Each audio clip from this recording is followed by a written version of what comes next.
Okay, so we're going to analyze Thompson versus Hologram, Jago versus Thunder. And like I say, this is something that I said I would do for Hologram a couple months ago.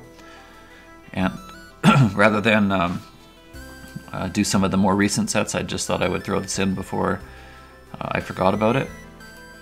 I watched this set way back when he linked it to me, but I haven't watched it in the last month or two, so I don't remember what happens. And so this will be kind of, we'll be watching it together more or less for the first time, and we can glean from this. So we know, so about the matchup, right? Jago versus Thunder. I think Jago does fine in this matchup. He has really good close range pressure, which with plus frames, which is great against a character like Thunder who likes to try and steal turns back. And I think so. The two Jagos that are most prominent in the scene right now, I guess, would be Thompson and Nate, right? These are sort of the two people you think of when you think of top level Jago these days. And it's one of those things that's like, it shows the creativity of KI, because I think these players play very differently.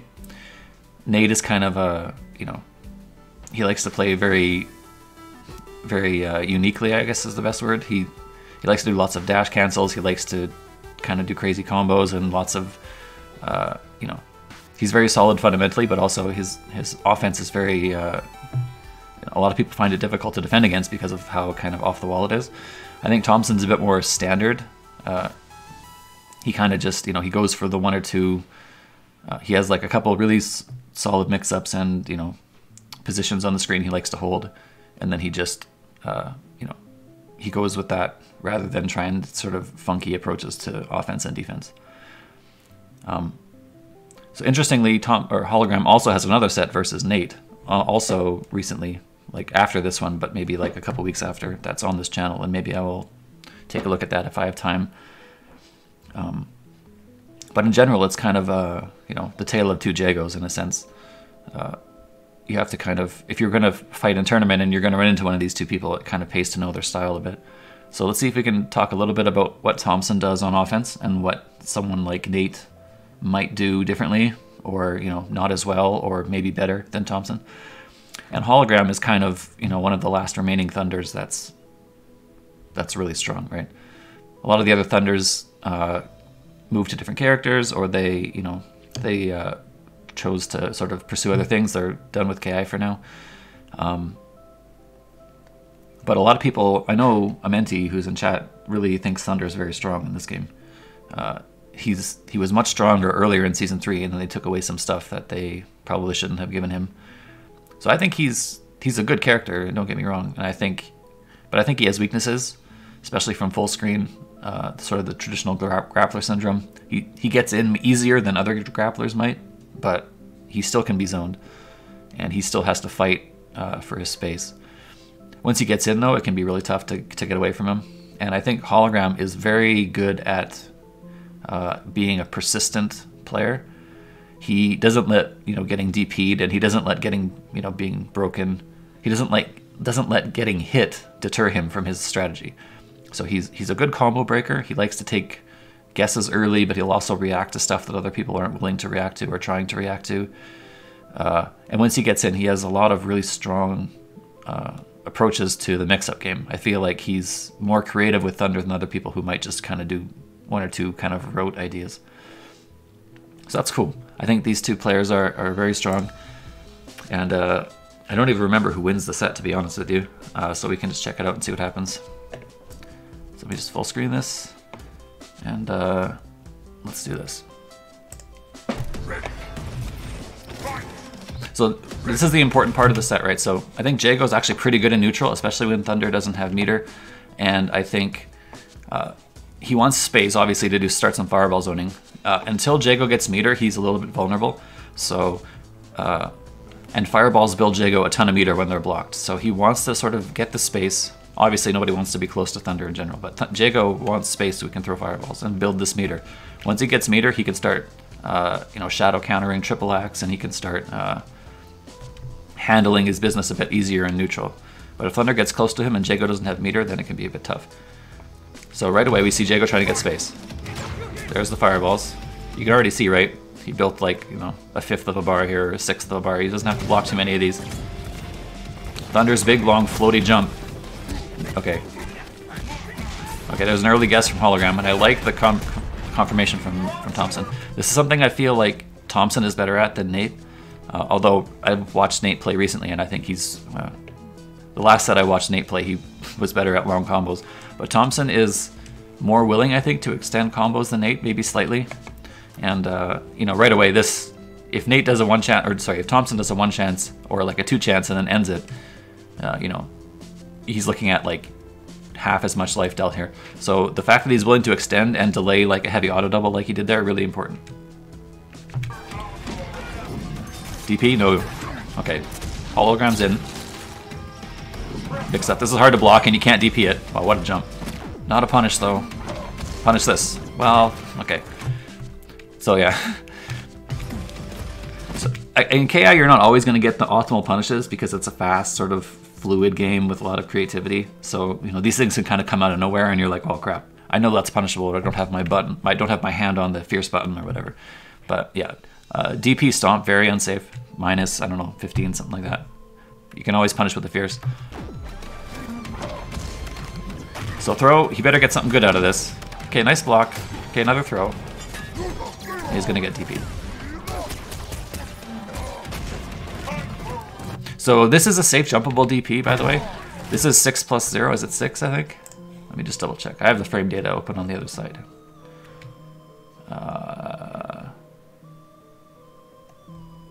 Yeah, 6 plus 0. So you can frame trap, so you can safe jump 6 frame reversals in this game. 6 frames is the absolute lowest amount you can safe jump as long as you're point blank. You know, you can safe jump. You can safe jump faster reversals if you're farther away and you make some hits whiff and stuff like that, but this isn't what we're talking about here. So this is a safe jumpable reversal, but Thompson misses a safe jump. Right. He has to manually time this safe jump off a back throw. So he's pretty close, but he doesn't quite get it.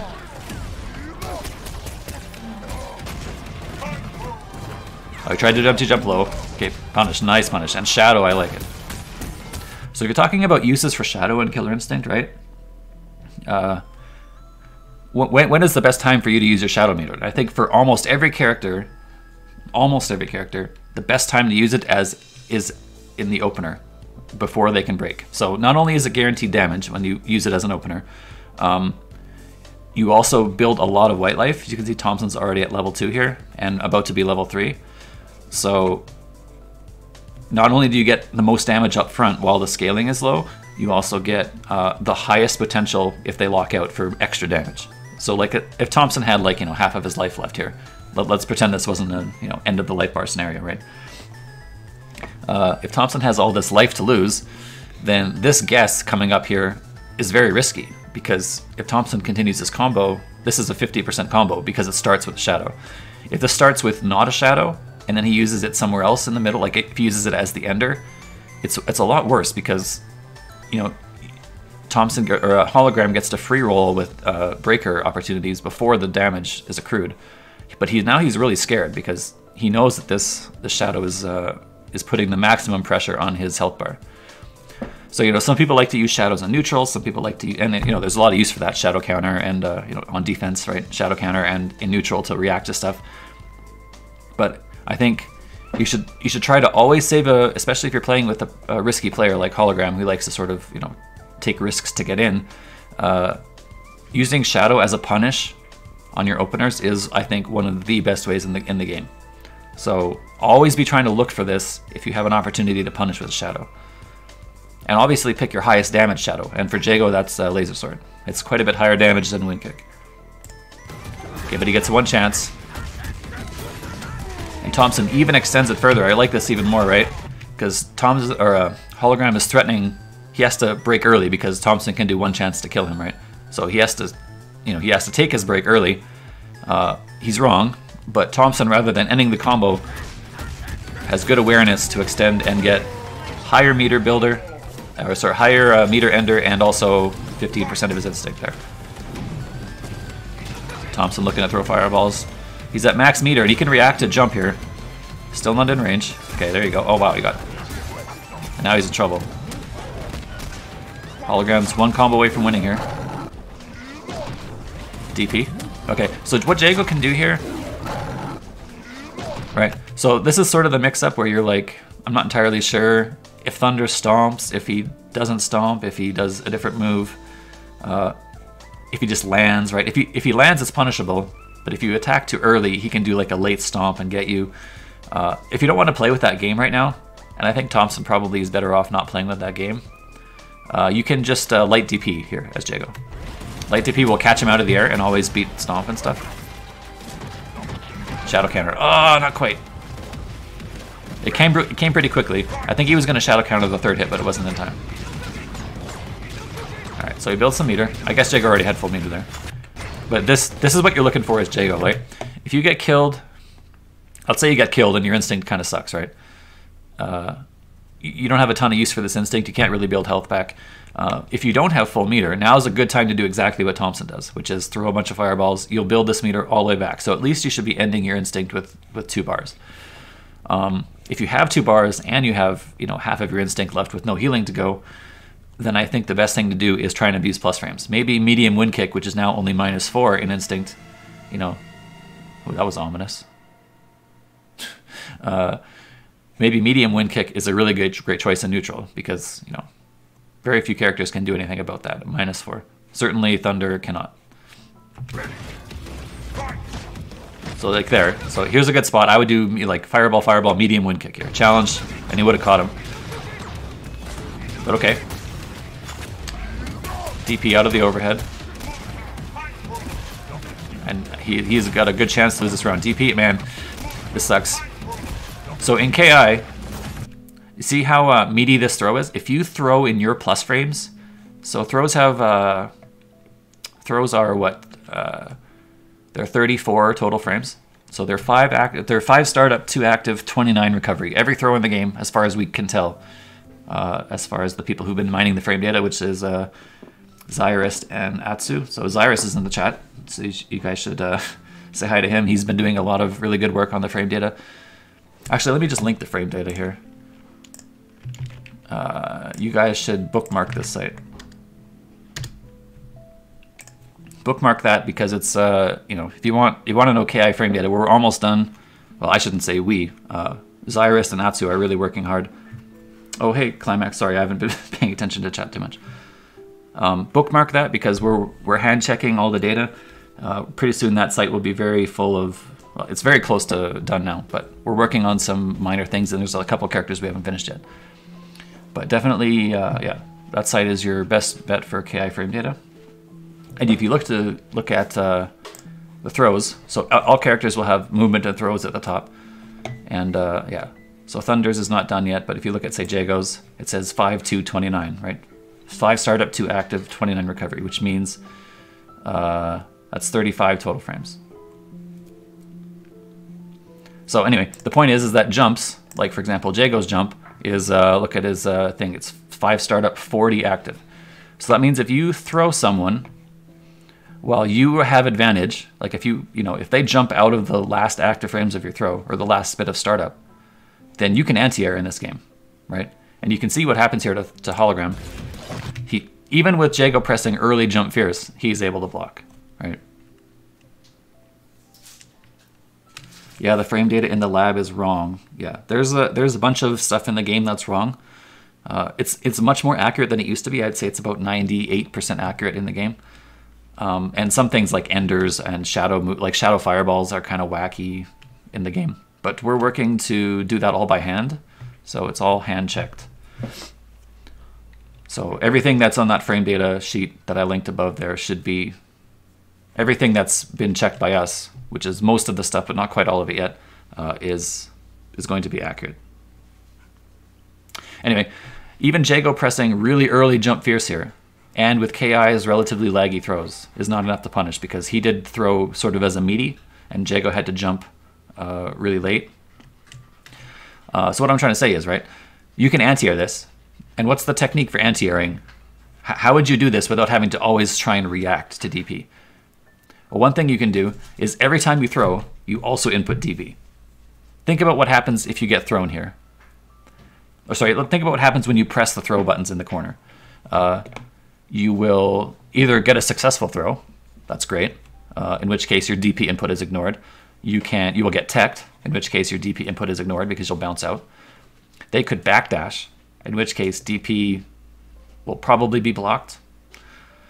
Or they'll jump, and if they jump, DP will hit them.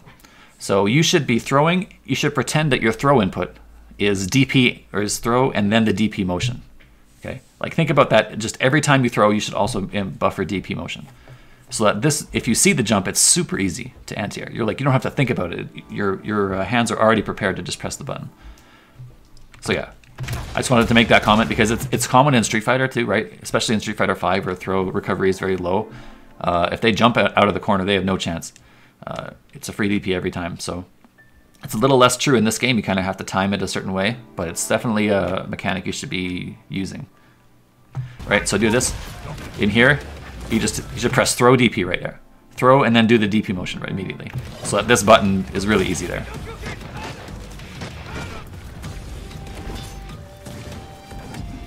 Jago fighting his way out of the corner. Wow, that sucks. He got caught by just kind of raw ankle slicer here. But this is such a far range thing, and I like this because Jago is not going to be crouch blocking here. Jago's looking to fight out of the corner, right? Jago's not interested in sitting still by crouch blocking. Remember, when you crouch block, you can't move, right? So, what's a good time to do a low attack? When you think your opponent needs to move. Your opponent needs to move out of this corner. He's not interested in sitting still here. So low attacks are very strong when your opponent needs to move. But that's an unfortunate, not a bad idea at all from Hologram. But yeah, just Jago or Thompson had already committed to the early guess.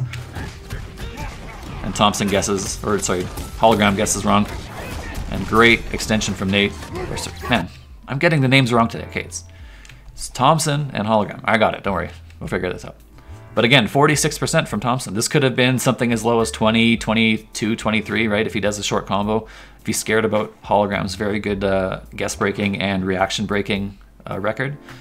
But he's not. He's like, you know, if you're going to get me sometimes, that's fine. I'll bounce back to neutral and I have a bar. So you can't just get in easily. And because of this, he gets an extra 20, 25, 30% on his combo. And now he's one touch away from Ultra, potentially. But he has to survive this instinct first. That's so hard to block. And this mix-up. Is he dead? Wow, is he ever dead or what? Wow, that happened so quickly, didn't it? Let's watch that again. So, great punish here. Backdash into this. This is a guaranteed thing. Because he pressed the button, right? He hasn't pressed the button yet, but it looks like, okay, he had committed to a button while he was jumping, right? So in KI, the freeze frame doesn't block your inputs. So this, he probably inputted this during the freeze frame, and he couldn't stop it, right? So he's guaranteed to land with landing recovery. So punish. And now, this is really hard to block. He doesn't block it, and he gets one chance into splat. And then this mix-up, you know, he's locked out. He could actually kill him here, but he wants the reset. And one chance in the wall splat. That break window for that light throw is very small. Very easy to miss it. And then he has to guess a 1 in 3 there. He can pick any manual, and here he picks like an even delayed sort of ankle slicer. So yeah, Hologram. That like that one chance into wall spot, into ankle slicer, into dash through is, I think, a very Hologram type thing to do.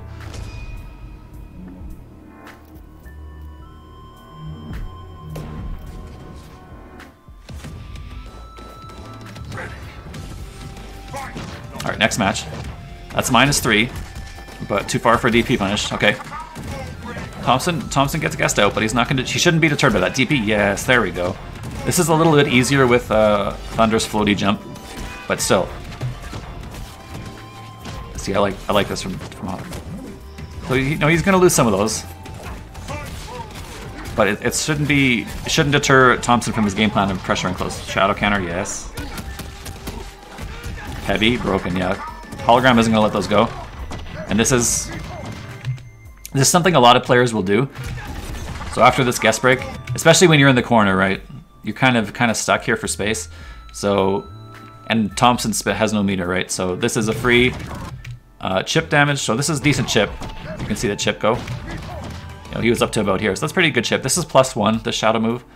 So, you know, Hologram spends 1 bar. He had 2, so he might as well spend 1, because you want to build this bar back. So he does decent chip and turns a neutral situation into plus frame for himself.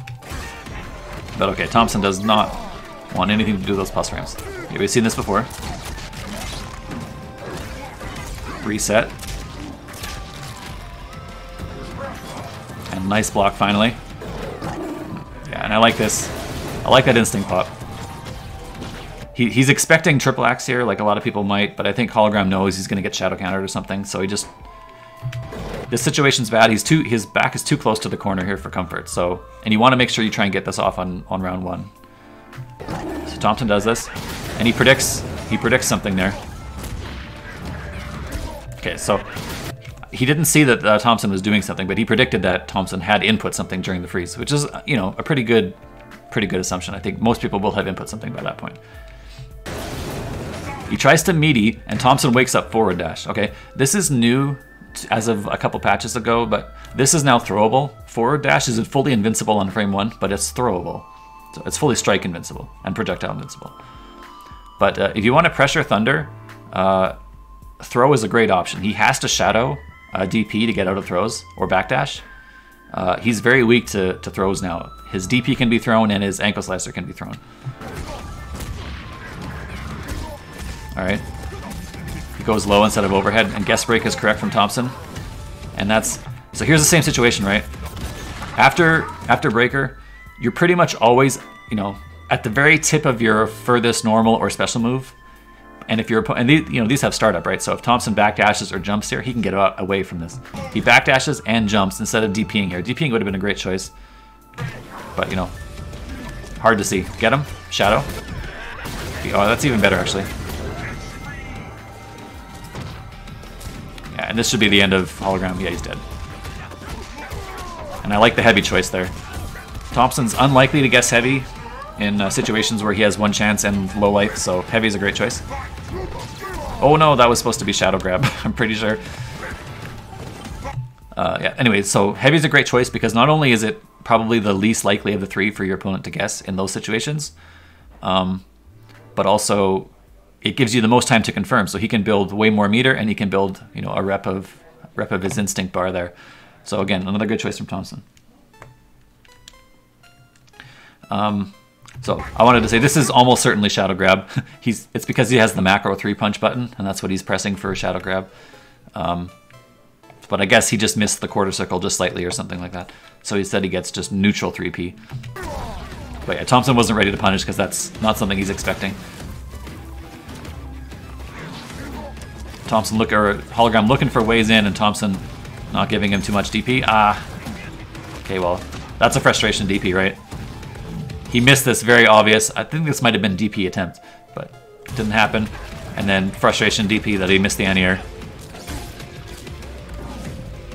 But Thompson is still dangerous here with 2 bars. He can react to something. That was a chance. But he can build up DP. There's DP. No? Right, he's got full bar. Okay. You know, Hologram gave him his chance though, right? He gave him a bunch of jumps. Yeah, okay. So that's the trick. That's the other trick, right? You're waiting for shadow counter here, and he just grabs you. And now he gets hard knockdown and this crazy mix-up. That wasn't too crazy, but, you know, it worked. Get him. That sucks. That was a bit of a scramble, right? KI super scrambly game. He was expecting this to work. He was expecting that normal to hit, so that this was a block string. And then, you know, it ended up not working and then kind of accidentally working, so he ends up with this sort of weird thing, and he gets DP'd for his trouble. This is going to be plus. Yeah, he tried to flinch, and now he's in big trouble. Well, that's interesting. I haven't seen that. Backdash into this. So this becomes the neutral version instead of a linker version. It hits 4 times only? Wow, it like made one of them whip. That must mess with the timing a bit. That's interesting. That's a very Hologram thing there. Wow, I like this from Thompson. I also like this from Hologram. This is a fake cross-up setup. He wants to pretend that he's going to put him in block stun and then grab him on the other side. Because, you know, you're so focused as Jago here, trying to DP or trying to block this ambiguous jump in that you aren't really going to be prepared for a whiff into a throw. Anyway, even if so, Thompson popped Instinct here as a reversal idea, right? But even then, I don't think this is DPable. This cross up, it just hits at a very bad angle for Jago's DP. All right, but no, Thompson or Hologram too tricky for his own good there. Actually got himself kind of hurt there. And now Jago's got a bunch of meter. He's trying to bait something, but I think Thompson is, or Holograms is good to chill here.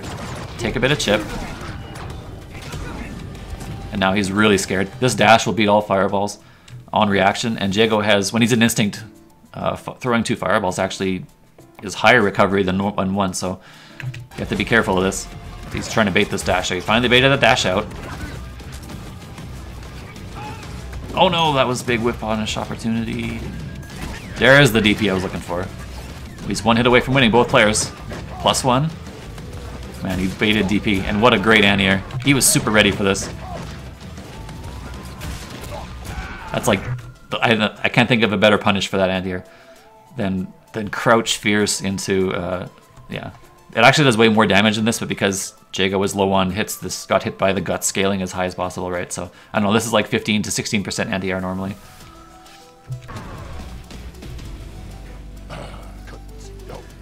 The neutral version of Shadow Ankle Slicer is tremendously damaging. Tremendously more damaging than the linker version. That makes sense.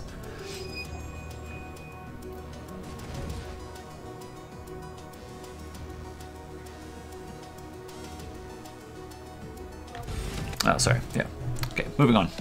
So, Hologram up 2-0. Okay, starts the opening gambit with throw. Overhead is good. Missed the manual, though. And that's a punish. This is a -3, right? And from close range, the heavy, very easy to punish with DP.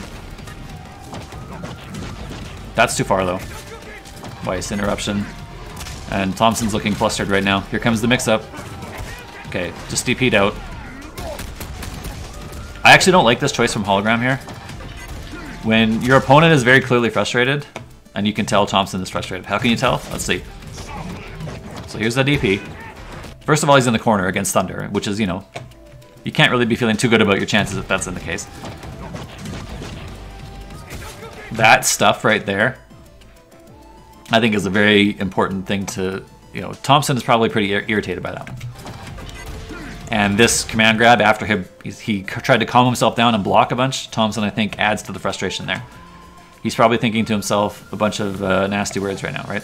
So these wake-ups in particular are very volatile because your opponent is frustrated and he's very likely to reversal or try something. He's not going to be sitting here blocking too often, I think. So you should do the mix-up that is not susceptible to DP. I think this is actually quite clearly a spot where Thompson should have, or Hologram should have done the jump fierce mix-up, which is not DPable. Jago does not have instinct to pop, so you're safe to try something like that. But instead, he turns the situation back around for himself with Shadow DP. That was a good break from Thompson. Wow, nice. Breaks the projectile with the Call of Sky. There we go. And a change in Season 3 from earlier seasons is that this is always shadow counterable on the first hit. Or sorry, on the second hit. Well, also the first hit. But you don't have to wait and see if this is like the heavy version and it's going to interrupt your late shadow counter. You can just do this at any time. DP is good. Just throw. Manual's the throw. Yeah, catches backdash. You can see Thompson there, right? So first of all, he's really upset. He gets the DP, and then he's wrong here. He predicts Shadow DP. So he's super wrong, and he gets thrown. And so he knows for sure that this instinct, like this sucks for him. He popped his instinct. He's not going to get this health back, most likely. He was really wrong about Hologram's wake up. So this means that he's in a bad state of mind right here. So backdash, right? He's not looking to sit there and block. So this is a good choice from Hologram. I imagine he picked Laser Sword or Ankle Slicer because it also might have made DP whiff. Like that. Oh, that was an Ankle Slicer, but yeah, same idea. More DPs from, okay, stuffed. and I like the punish, and I like the... I don't know, everything Hologram's doing here I think is right on point. Except that, maybe, but I like the fake break. Again, Thompson's looking to turn momentum around here, but he's ready with a fierce punish, which is the best. Oh, he's really in trouble here. Hologram let him off. I think that was an input mistake, or like, you know, got ahead of himself on the mix-up there. Yeah, and I don't know what you do about this. This is just, you have to make a read and make your stand. Man, he's dead. Wow, that hurts so much. So look at how quickly this went bad for Thompson, right? Remember we were talking about how, you know, it was pretty even and Thompson was like, you know, had instinct left and he got thrown. And he didn't get instinct back. Thompson, or Hologram, just used his instinct to the best effect here. Dash through DP, dash through throw, dash through whatever. And he doesn't have enough instinct to pop here, and the only way he would get it is if Thompson or Hologram did something that wasn't this much damage. You know, if you hit him for like half damage or something with like a straight poke, then he'd have instinct to pop. But, you know, he makes sure to kill him with the final hit.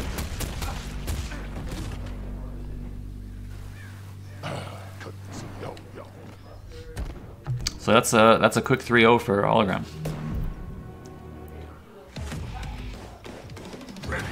Let's see what Nate can, or Nate, man, I'm struggling today with that. Let's see if we can see how Thompson adapts here.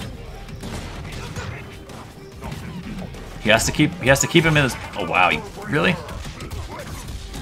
Really smart from Hologram, I like that a lot. And I like this side switch so that he can side switch back with the damage ender.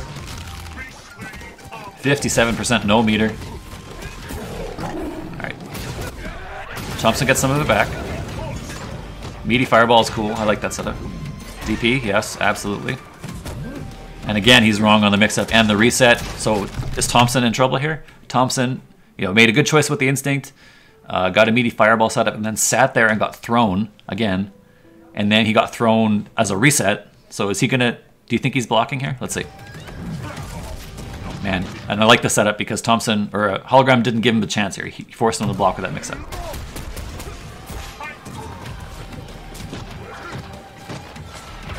That's plus. All right. Hologram knows he doesn't have to extend too far here. He's got his corner. But he did extend a bit too much, I think.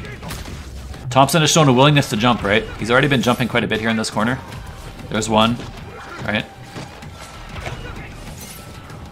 And here comes another one. Yeah, and I don't think I like the choice from Hologram. It was too overextending for this amount of health left. He doesn't have to extend with something that's shadow counterable, with something that's, you know, laggy, that can be jumped. He can just walk forward and try to react to DP with or try to react to fireball with DP. He can just walk forward and press more buttons. Thompson isn't getting out anytime soon, right? He doesn't have a choice with instinct. He doesn't have a choice with guess shadow because of shadow counter. He can't jump because Thompson's great at anti-air, right? So don't have to do that to yourself. And there's the tricky setup. This is the Thompson special. I like this setup a lot. I'm gonna try and steal this, I think. This like push out, so the jump attack pushed him out, and then he presses stand strong at this max range. So that opener, this actually becomes the linker version of Shadow Wind Kick, but the linker version has a stubby startup, so it actually makes the first hit whiff. So this is only a 4-hit Shadow, and you can see he gets locked out. And Thompson very prepared for this. Man, what a comeback! 52%. He spent both bars though, and he can't DP that. Yeah, I think he's kind of stuck there. If you were to DP that, you just get stuffed. Okay, he's got him there. That was a bit of a weird choice from Hologram, but I guess he feels like... Oh, and that was supposed to be meter ender, I'm pretty sure. Not sure why there was no meter ender, but it's probably an input mistake. There's another manual throw. 18% for that's pretty good. Okay, there's a good DP.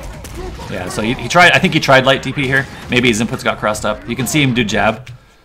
See, he tried to stand jab there, which means I'm sure it was light DP, but looks like Thompson got over, or a Hologram got over his head and crossed his inputs up.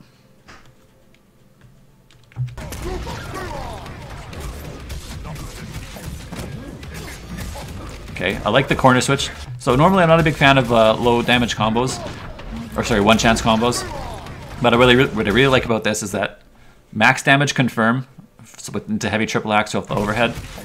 One chance into wall splat because he wants the corner switch. This corner switch is more valuable, I think, than doing a long combo into the middle of the screen. And there's nothing he can do here. Yeah, he still has to block it. He's got him here, though. Fireball, Shadow Fireball. Build lots of white life. Get this meter back. So Thompson's standing at a great spot here. He's standing at a spot where this pushback, you see how he got pushed back there a bit? This is normally -2, these Shadow Fireballs up, or these double Fireballs up close. From this range, they're about even or +1. And he needs meter. He needs meter to make this hurt. So he's going to sit here and force Thompson to hold this white life. This white life will never regenerate while he's being chipped, right? And he wants to build this meter back. So he's going to just throw a couple things. None of this is shadow counterable. Look at all that meter he's got. Just in time for another one of those. And again, he's super stuck. Yeah, and he gave up. He could have guess broken, but I think he just gave up here. So there we go. I like that from Thompson a lot. He understood when he needed meter there. He understood that if he extended himself too far with frame trap advantage, that he was going to get shadow countered and die and give up all his instinct. So instead he played it a little safer. He did something that was safe and built meter so that if he landed a hit, it was guaranteed, you know, he had backup resources to get lots of damage or healing back.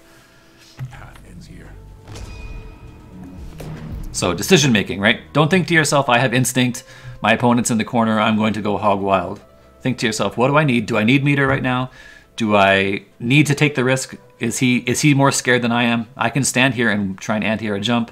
You know, I think a lot of KI players kind of struggle with this, where they're like, you know, they have a really good button. Their character was given a good button by the developers, so they're like, I'm gonna press this button. So like for Jago, maybe something like stand round or forward roundhouse, or you know, overhead or something, walk up throw. Or, you know, for other characters, there could be any of your great buttons, right? But great buttons have a place, but only if you know that is the right time to use them. So, you know, I have lots of meter, I don't need meter build, my opponent is scared, I'm close range. These things all come into play, and Thompson made, I think, what is the best decision he could have made in that situation. So Fireball, yeah, Thompson has to sit here, and yeah, that's what he has to bait, right? Thompson's looking to fight back with Fireballs in neutral.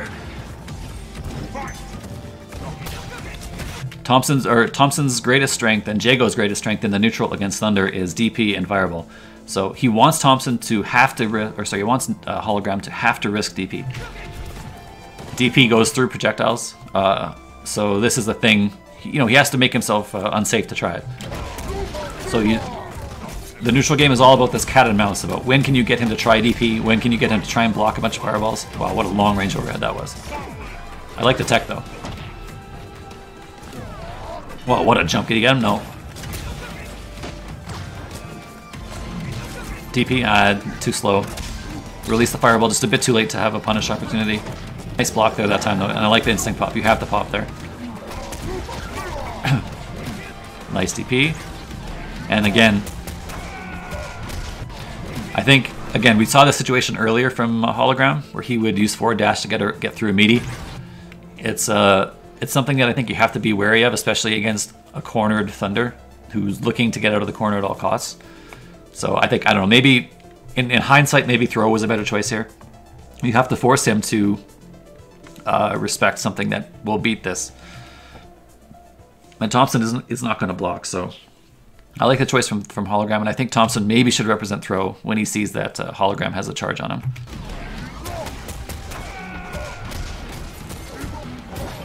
He probably didn't have to spend the meter there to get that kill, but not a bad choice, especially considering the instinct situation on Jago there. Wow, that was supposed to be a different move for sure. Yeah, Thompson wasn't ready. Nice block TP this time. Yes, okay, Thompson. His mindset's still in there. He's not super gone yet. He's losing this set and losing this game, but you could tell that TP... Wow, what a smart. Tried to block that cross-up, didn't work. Alright. Dash forward, throw, grab. Yeah, I was about to say, I couldn't get the words out fast enough, but I think dash forward, grab was maybe a little obvious there.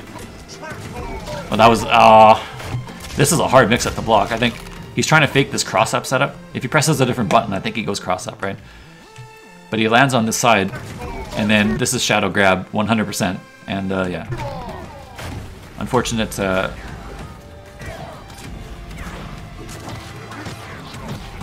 Shadow counter. Oh man, Tom. That offense is just really strong. There's a great jump though.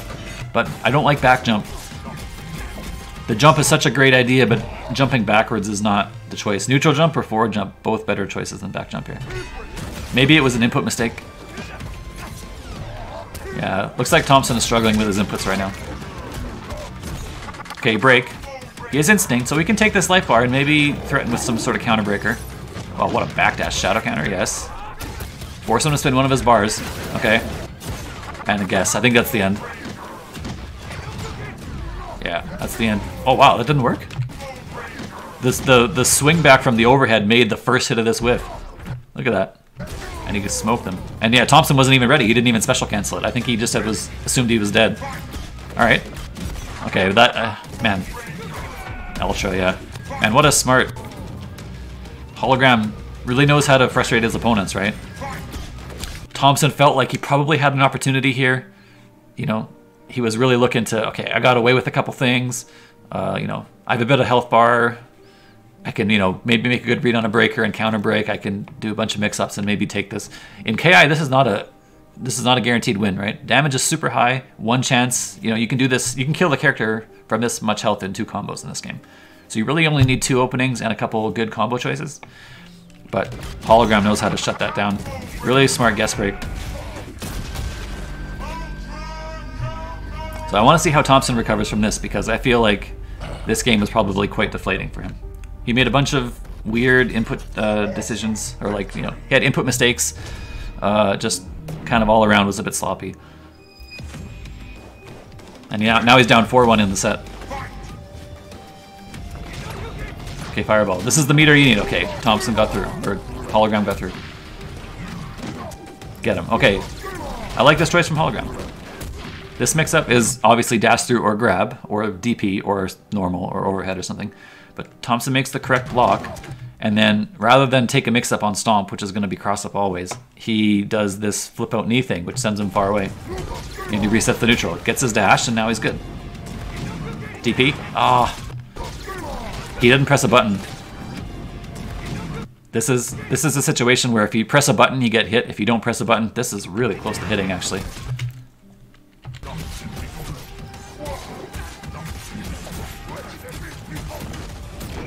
Some one chances from Hologram. Tick. That's a +2 normal, so that's a really strong tick. Another mix-up. Man, that's from the front. That's so hard to block. Alright, he's gonna get him. Nice. Smart. This is the best punish, I think. Maybe you could press a Fierce here, but you're worried about the startup, because, you know, if you press a Fierce now, you'll have enough time, but it'll go the wrong way. But by the time he's on the other side of you, maybe you don't have enough time. So I think Light's the correct choice here. The healing is more important than the damage there. Wow. Well, I'll just walk up, really? Alright. Medium wind kick is... Wow, are you serious? Medium wind kick is a great choice here while you have a bit of instinct, I think. I think a lot of... I want to watch that again. That was super sexy. What did he react to? Did he react to overhead? I don't think he reacted to overhead. I bet you he reacted to any movement from Jago and just had this queued up and he was going to see how it worked. But yeah, I think a lot of Jago players forget that medium wind kick is in their arsenal now that it's always punishable. In instinct, it's not punishable anymore. So, you know, something you still should represent if you have instinct and you know you can't really get a healing situation. DP, yes. Yes, light break, I like that. I think that was a reaction. This is punishable. Not with throw, though. I don't like... Yeah, see, I think Thompson's super flustered. I think... Normally, I would like throw here. Throw is an okay punish if it's like, you know... The corner position, like I've talked about before, is more valuable. But I think in this situation, he needs to make up more of a life deficit. He should probably risk being broken and try something else. Try to get more damage back. But the throw, I don't like the shadow, first of all. Because, well, it's not that bad, I guess, because, you know, he wants to dump a shadow so he can build more. But I'm not sure about this. Now, I know Thompson or Hologram is a great breaker, and I'm sure they played 100 games, and Hologram will break that heavy laser sword linker, or juggle. I don't know. I don't feel it was the right situation there. Just, I feel it was Thompson sort of, you know, he knew that the throw punish wasn't great. Then he knew that he shouldn't have wasted the shadow. So he tried to, like, you know, make up for all those slight mistakes with sort of a big gamble. And I think Hologram is sort of smelling the frustration here. Throw into Shadow Fireball does less damage than just throw. That's interesting. I don't know what to do about that there. Well, the thing about the... okay, he's out of there. DP? Alright. Get some of this life back. The thing about Shadow Fireball is it puts white life on. So, you know, if you are going to get a mix-up, then your next hit will do a lot more damage. But, you know, the mix-up won't be the case if you do the counter breaker. Man, Hologram just went in there. I like his choices, though. This DP cross-up is good. And that neutral jump is also good, but... yeah, I don't know. That's super hard to defend. Even with a DP, even with, you know, shadow countering, even with all that stuff. There's nothing really you can do about that, I think. Is the frame data correct for all characters? It's not 100% finished, yeah. But it's, I'd say 75 to 80% of the characters are correct. Overhead is good. DP, okay, dash under is good. I like that too. DP was maybe a bit risky there. Overhead stuffs the approach. And get him, yes. And Thompson, not scared of short combos. It turns this into 50%. Dash under, DP, yep, for sure. Now, can Thompson survive? Can he get instinct on this life bar without dying? Wow, what a DP that was. Dash forward, command grab. And again, Hologram is not willing to just like back off here. He gets DP'd on sort of a really wacky full screen. This is a pretty scary situation to DP. But Thompson or Hologram knows that, you know, his instinct's running out. He has to make something happen with his low life bar. It's not going to really matter if he gets hit here. And he just forces the issue.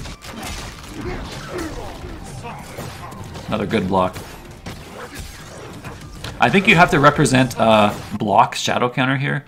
This is such a hard situation to get out of that I think blocking and then guessing shadow counter is something you have to represent.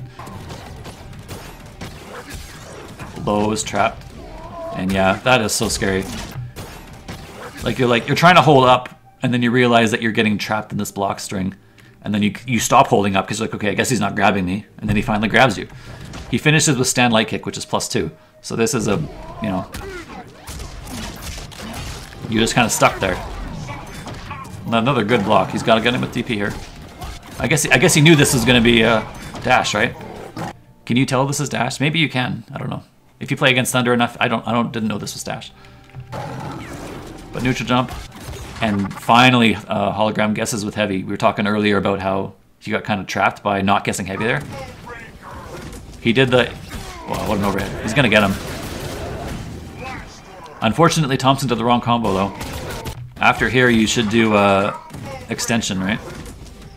Overhead thing, you should do medium wind kick or light wind kick here.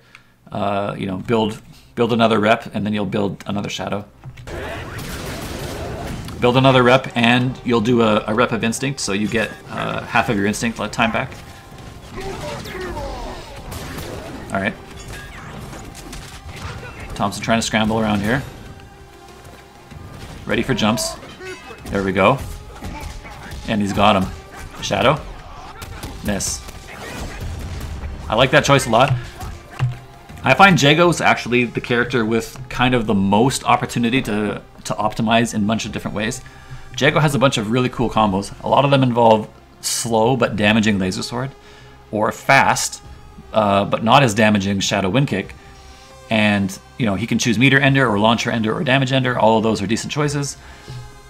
And this music is pretty ominous. What do we got going on here? I think this is a... yeah, we'll let it go. This is a good song. I like this song. But yeah, so, and also, Jago wants to do all 3 auto doubles in a row, right? That builds him 15% instinct. So, it's really important for Jago to try and squeeze in all heavy auto doubles, or all 3 auto doubles, but that, you know, then he can't do Shadow Laser Sword because it's too late. So, you know, you have to make a choice. Do I want instinct? Do I want meter? Which shadow move do I want to do? When should I do shadow laser sword? After which auto double? I don't know. I find it really interesting.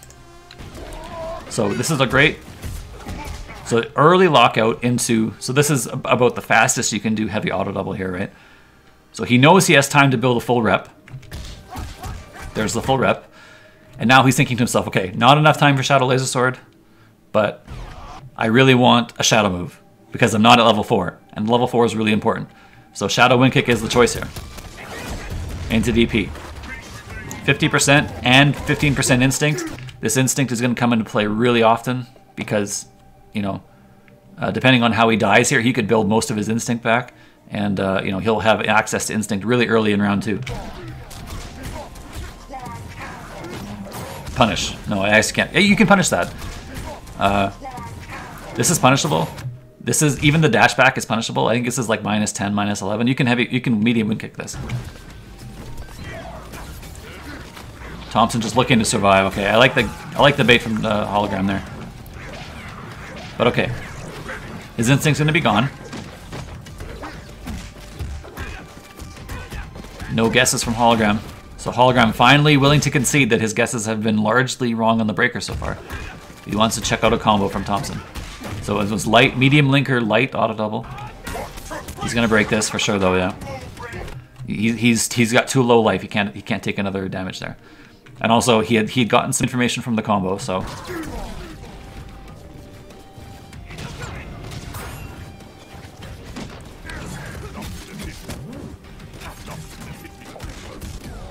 All right, I like that Thompson took that combo. Remember what I talked about, this instinct? He wants this instinct, and he knows he's going to get it earlier, so he can accept this combo. He doesn't need to get counter broken and die. Even if he hits him with some bunch of heavy auto doubles and a shadow here. This is going to be, what, 30 something? 28, okay. He guess broke the reset, which is a good choice. And this is a great punish from Thompson again. Again, you can do light DP here, and this is going to be far enough away that this will always work. You're not going to get crossed up inputs, right? But he predicts that hologram is going to fall down, and he takes the max damage. Ultra for the death. So I think Thompson played that a lot better than the previous couple games. A really good choice for instinct in round 1. You can see he has instinct already. Look at all the time he has to consider when to pop instinct. If he pops it early, he might even get a third one if he's lucky. But almost certainly, this choice gave him a lot of luxury in the neutral. He can pop on a lot more situations on hologram's approach and sort of just steal the round with a good shadow move. And it was because of that great combo choice in round 1. If he doesn't do that great combo choice, he doesn't have instinct there. So when you guys thinking about combo choice in this game, really important. Like, it's not just I'll do one chance and kill, or I'll do one chance into my vortex, or I'll, you know, even if you do a longer combo, you have to optimize your damage. I think it's a really underestimated, explored aspect of this game, or underappreciated aspect, I guess I should say. It's just, I don't know, something that a lot of KI players could improve on, myself included. Okay, 5-2 for hologram. He's in there, but he cornered himself, so Thompson gets some screen space. He's maybe taking a bit too much screen space. Okay, DP. Nice, I like this stuff. I would have liked meaty throw a bit better, I think. No meter from Thunder, so meaty throw is not that risky. Meaty throw is pretty safe here. No meter for shadow DP. Backdash is not going to be really easily punished. So, yeah, I would have liked to see represent throw there. He can't just wake up with that dash if you throw him. One chance. It started with 2 jabs, right? This combo starts with 2 jabs here. Jab, jab. He's already at 65% KV. So you're like, you know, you have to do your opener still too. So the opener is 75. So, you know, you basically only get 1 chance here. And the corner becomes more valuable in this spot. So corner. He puts him back out of the corner, okay. But he gets the mix-up off of it. Interesting combo. But cornered himself, and now he's in trouble. Wow, ankle slicer. What a choice. He must have already been doing it. What a weird choice. Alright. So interestingly, right? What happened here again? So ankle slicer, but break. So Jago is +1 after this breaker. I think Jago is one of those characters that's +1. I can just quickly check the frame data here. Yes, he's +1. So, you know, +1 is all right, but 5-frame grab that goes further than your jab. You know, he has to press a button that's slower than 5 frames here, but you know, he's in range for a 5-framer.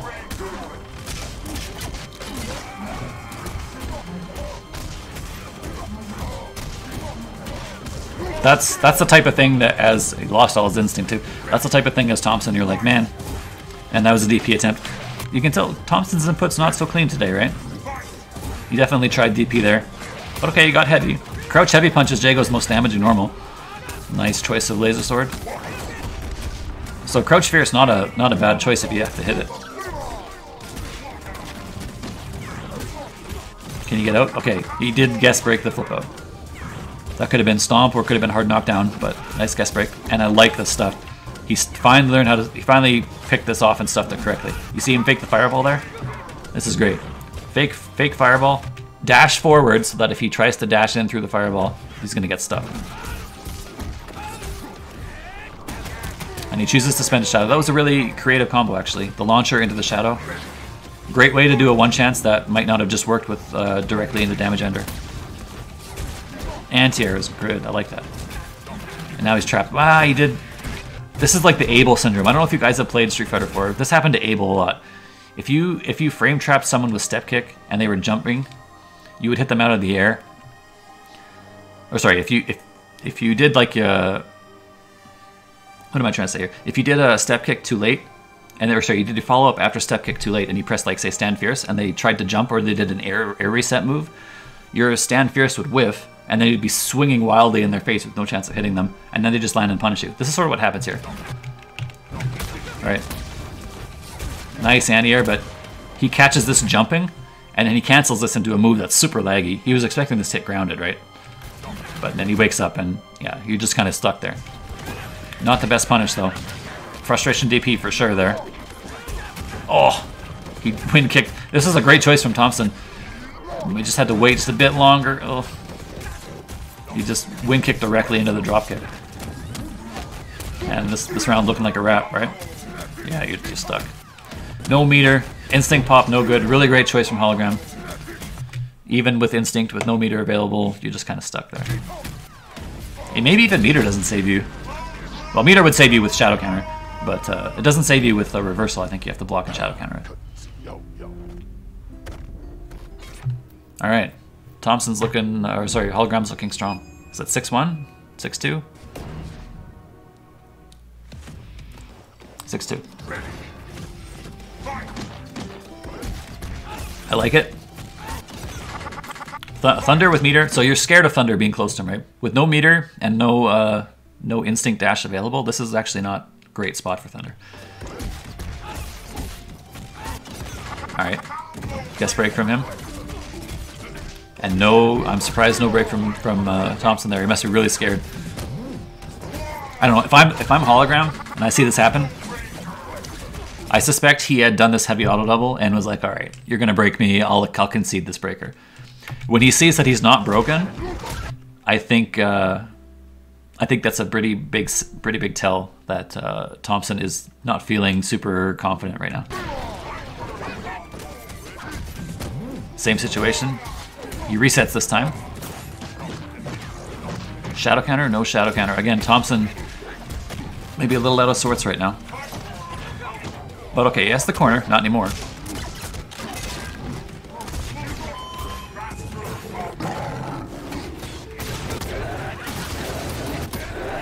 Alright, turn around here for Thompson. What has he got? Instinct brings the health back to normal. Look at all these plus frames. More plus, get that meter back. Okay, DP comes. Wow, low into command grab. I don't think he can. I would have not defended against that. Nice block, yes. But he tries to get out of there and just delayed Fierce from Hologram. Hologram's sort of having his way right now. Wow, ankle slicer around the stand medium punch. DP is good though, yes. Shadow. Or that, yeah. See how he delayed it that time? He kind of delayed it out of necessity because he hadn't landed yet. But, you know, this will always work if you wait long enough so that he can't do stomp or the drop kick this close to the ground. and then do wind kick at exactly that time. It's kind of a tight punish, but it always works. Okay, one chance. Yeah, I don't know if I like that combo. Oh, I like that though. Yes, and he got him. And that was a chip just in case it didn't work. The Shadow's super valuable here. Look at all the meter he built back for this anyway. He has to chip, he has to make sure this works. But he has, you know, he spent the bar, so he's at exactly 1 bar. And of course he gets to waste out all his instinct, another great benefit. But look at all the instinct he builds back, or the meter rather. 1, 2, counter break. He built half of the instinct, or half of the meter back. He didn't even do any enders, he just neutral moves. Shadow counter is good, absolutely. Medium wind kick, get him, yes. 1, 2. The optimal punish from Thompson. I like that he chose damage there instead of meter. He's gonna get this meter to sort of naturally get him, yes. So again, this has happened a couple times to Thompson, or to Hologram. He wants Shadow Grab here. This is for sure Shadow Grab, but it's happened 3 or 4 times. And this time Thompson is like, he sees it, it takes a little while to register in his head what happened, but good punish. Yeah, and I don't blame him for trying that break there. I think I was about to predict that Hologram was going to break.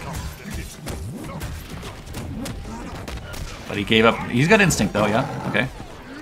Wow. Ah, that sucks.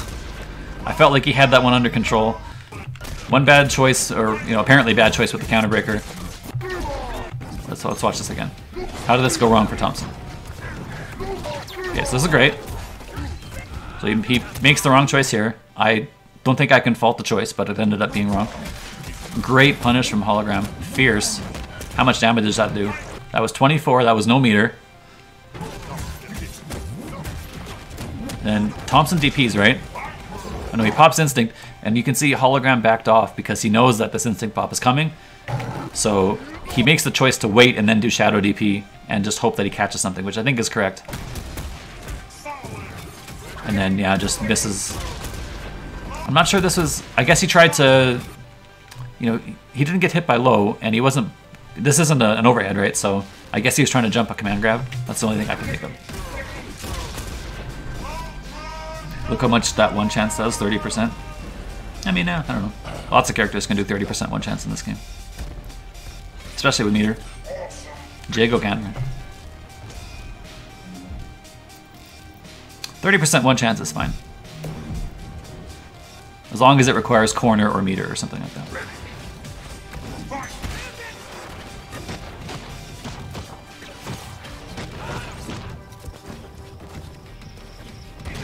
DP? No, too far, okay. Overhead. And that was a drop, I think. Thompson's all the way to the corner. Wow, what a cash out. That's an interesting way to cash that out. 29%. He turned his drop into a lace. Okay. Shadow laser sword? Yes. Perfect. No, I don't like the reset. It works, but I still don't like it.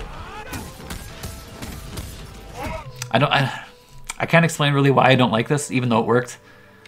I just feel the you can do damage ender and B+ here. Maybe he wants to avoid the instinct pop. Maybe that's correct. Yeah, I don't know. And it works because Thompson or Hologram guesses, and he's gonna spend a shadow. I don't think he needed to, but you know, better to be safe than sorry if you do the reset there. All on shadow counterable with no meter. This turns him to +1. Wow, that was supposed to be... Did he mean to do this? I can't imagine he meant to do that, right? Maybe DP? Maybe tried to DP the other side? Meaty fireball? Yes, he stopped. He was a little patient. Opener under though, that was supposed to be something else. Yeah, and he tried DP. This is it. This is regularly punished. Maybe that was only the light version. The light version's -2, so maybe he thought he saw something that wasn't there. Let me just double check that. Thunder. Thunder, ankle slicer. Light is -2, yeah. So if it was medium or heavy, it was a DP punish, but otherwise no.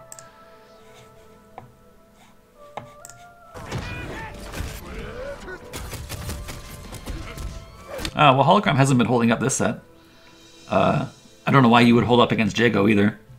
Maybe against someone like Hisako you have to do it, but not against Jago. Yeah, I don't know. I mean, the reset's not a bad idea, I guess, in hindsight, considering the instinct situation. If he had instinct either way, I wouldn't probably reset. But, you know, I think I'm actually kind of bad at resets in this game. I like that one, though. That one's great. Is he going to force a jump here? He has to force a jump, right? And he's scared of Shadow, right?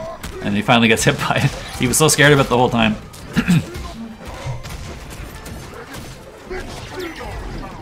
Alright. What can Hologram do with this light deficit? Well, that's a bad start. And there we go. I think this was a much better counterbreaker. Definitely heavy, and Hologram is very capable of reacting to heavy linkers early in the animation, so it's a great choice. And he's super dead. He's deader than dead. Well, that was a pretty bad combo, but, you know, certainly very far from optimal, but at that point in the match, anything would have killed. Alright, next match. 7-3. I like that DP.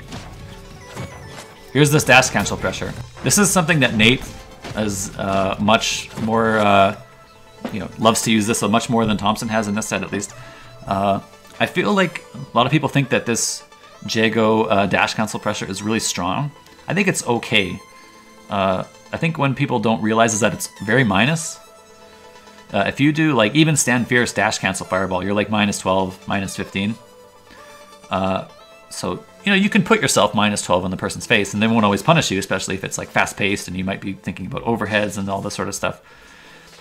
And I think, you know, if you hold the fireball and release it late and you try and catch someone trying to press a button, then, you know, you give up your turn, but you might frame trap them. So, you know, there's a mix up there. You can't just like always press a button if you predict the dash cancel. But, you know, I still think people should be challenging with jab there a bit more. Against a player like Nate who uses it a lot in a lot of sort of creative ways and off of a lot of different normals. You should sort of prove to him that he's going to release the fireball in your face and sort of give up his turn that way as opposed to just trying to dash around. But okay, Thompson gets out of there. That was a really interesting sequence there. DP? Yes, perfect. And Shadow. Or that works too. Ah. One chance into knockdown. Okay, nice break. Or nice guess. Tries to bait Shadow counter. He didn't even have meter. That's from the front. Wow, front low. That's hard to block. Even with fuzzy guard, that's really hard to block. Oh, he's got him. Thompson he extends it. Yeah. This is the first sort of extended lockout punish we've seen from Hologram in the set, I think. But I like that he reacted and did it. Get him? Yes. Oh, what a backdash. And he's going to one chance. He's going to do heavy again? No, he did light this time. And Hologram guessed early enough that he got locked out by timing. Backdash. He was backdashing and pumping DP there, for sure. Oh, I think Shadow Wind Kick would have worked. He's trying to bait that. You see him dash in and out of space, right? This is great. He's dashing in and out of space. In, comes in here again. In. Okay, not happy. Backdashes up. He's trying to bait a dash or a bad DP with bad spacing. He's got him this time for sure. Nice heavy punish. Perfect. Medium. That's the Thompson specialist to delay those linkers and to delay those auto doubles. Heavy. Alright. Not a good punish, and he needs all the damage this time. Is it enough this time? Oh, one hit away. I don't know, I think that's like 5 to 6% worse than optimal.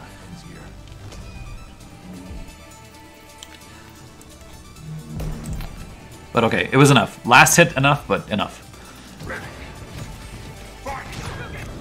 DP? Yeah, he was super ready for that one. And I'm sure that Hologram knew as soon as he held up here, he was dead. He's like, alright. Even he knew, like, before he even made it to the apex of the jump, he's like, alright, this is not going to work. Nice frame trap. Okay, he chooses one chance. Wow, and it did work this time. Alright, Thompson, we really have to work on your optimal punishes there. This is super unoptimal, unfortunately. He builds level 4 though, so that's okay. I bet you if he did the optimal punish, it would be around 58, 59. So, you know, 6%, 5 to 6% is nothing to sneeze at.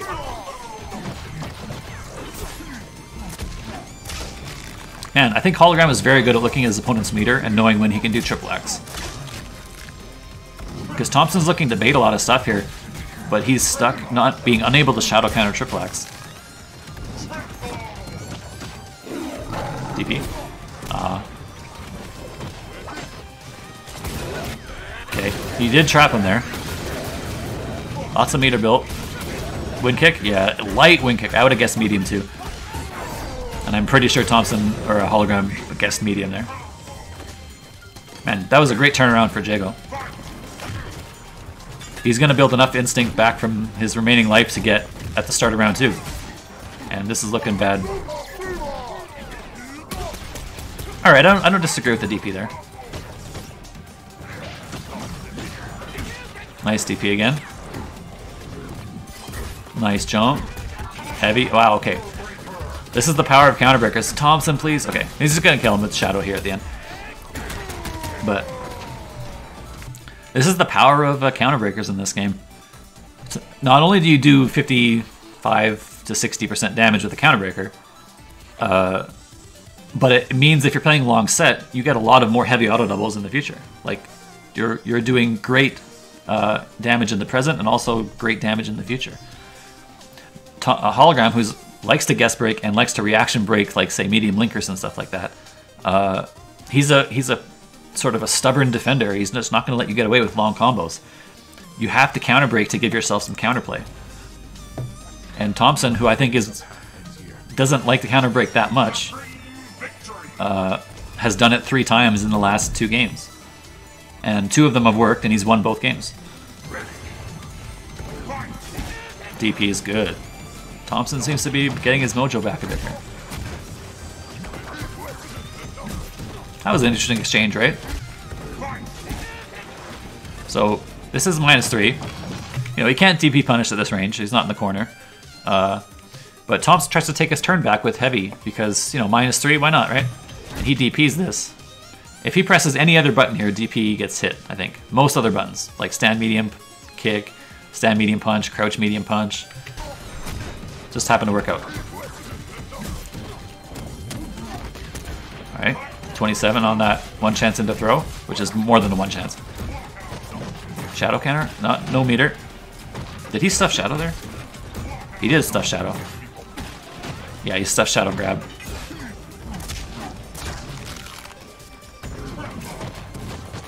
Thompson's getting better at blocking that, but not the overhead part after that. No punish with the light. Oh. These are the types of counter breakers that I think are quite a bit easier to punish with Fierce. The ones on the ground, you're kind of like unsure of the spacing. You're like, well, maybe he's farther away. Maybe my Fierce will whiff. Maybe it's too late. These you have a lot more time. So the light is an unfortunate punish. There's another reset. It worked again. But I think he gambled with the light bar there. Yeah. I think he took it a bit too far. He's going to lose now. This could have been exactly the opposite. Hologram could be dead, and Jago could have this much life. He tried like 2 or 3 resets and lost his instinct, so I think this game is lost for him, unfortunately. Yes, nice jump, and wow, that sucks. That's hard to defend. DP coming. He stuffed something. I wonder what he stuffed there. Alright. Start of a comeback. Early guess. No, he blew the combo out. He's going to get dash punished. Man, I don't think he recovered from that on this game.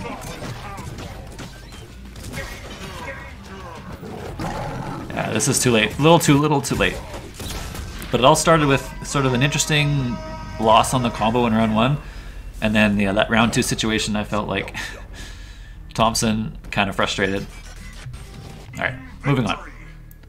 But it's okay, it happens. This game is scrambly, so sometimes it happens. 8 to 5. Punish. Oh, he tried. Heavy is broken. Okay, finally reaction break, and it wasn't a counter break. But as Thompson, you're okay with that. You know that Hologram is nervous about breaking those. Empty jump DP. Caught the something during the freeze there. Nice DP, I like it. It was going to be punished if he was blocked, but even with the shadow cancel. Wow, crouch fierce. Oh, I missed his cancel there. This is for sure a missed cancel from Hologram. But good recovery. Shadow counter. Oh, he would have instinct popped, yeah. So good DP instead. Another gas break, or another reaction break from Thompson. Hologram. Man, I'm having a hard time with that today. Oh, wow. Now what? Oh, nice stuff. Yeah, he wants out of there. Alright, back to neutral. Thompson can easily win this life bar, and he's going to... I got him. And 1, 2 into meter ender, yes. Little extra meter at the end. Alright, so Thompson can gamble here. He can do something counter break, or he can, you know, he's a bit of a loose cannon right now. Yes, something like this. Take as much damage as you can. DP. Oh, I backdashed. Bit of a scramble. That was really risky for Hologram, though. There was a lot that could have gone wrong for him. No DP. Empty jump low grab, I don't know. You can really reliably defend against that super hard. Finally gets hit by the cross up in the front. Or the fake cross up, I should say. Alright, we got a chance here. And that was supposed to be fireball. This happens sometimes. This is a manual this time, but sometimes if you try and do fireball too early during the freeze, you get auto double. It sucks. But certainly Thompson wanted light fireball there. Yeah, and now he's basically given up the round. Maybe he can do something special here. I would do shadow wind kick, something, try and pick something off. Alright, maybe not over yet. Reset, okay, instinct pop coming. They both stare at each other. No meter for shadow counter. And he's in trouble. Yeah. I would guess grab. I would have died. But yeah. Only so long you could survive against that. Thompson had his chance, and that one drop with the fireball really screwed him. What was worse about it is, let's go back and take another quick look at this. What was even worse about this is that he immediately realizes the problem, and he's like, crap. So he jumps. This is exactly what you can't do here. But there's no way in your head for you to stop your hands, right? He gives himself, like, he gives up the entire opportunity, and that was a great DP from Hologram, but you could really see the, like, the unintention of that combo that Thompson did by that jump. He's obviously, you never jump there normally, but he tried to make up for the fact that he did something wrong in the combo. Alright, so let's skip ahead there. So what do we got here? 9-5, so Hologram is on set point. DP? No, too far.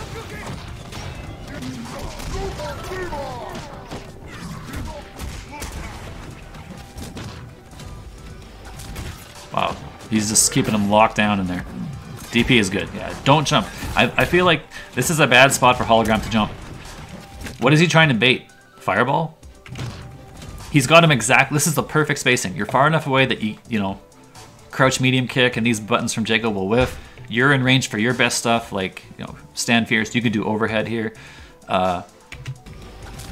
Just look at all the stuff he's stuffing, right? And then he backs up and he jumps. Like, obviously, Thompson is like on super defensive mode here. He's not going to let this go by because he's staring defense right in the face. He's not like scrambling between offense and defense. Maybe he won't anti-air. I think like he's heavily in tune to react to something that Hologram does because of the position he's in.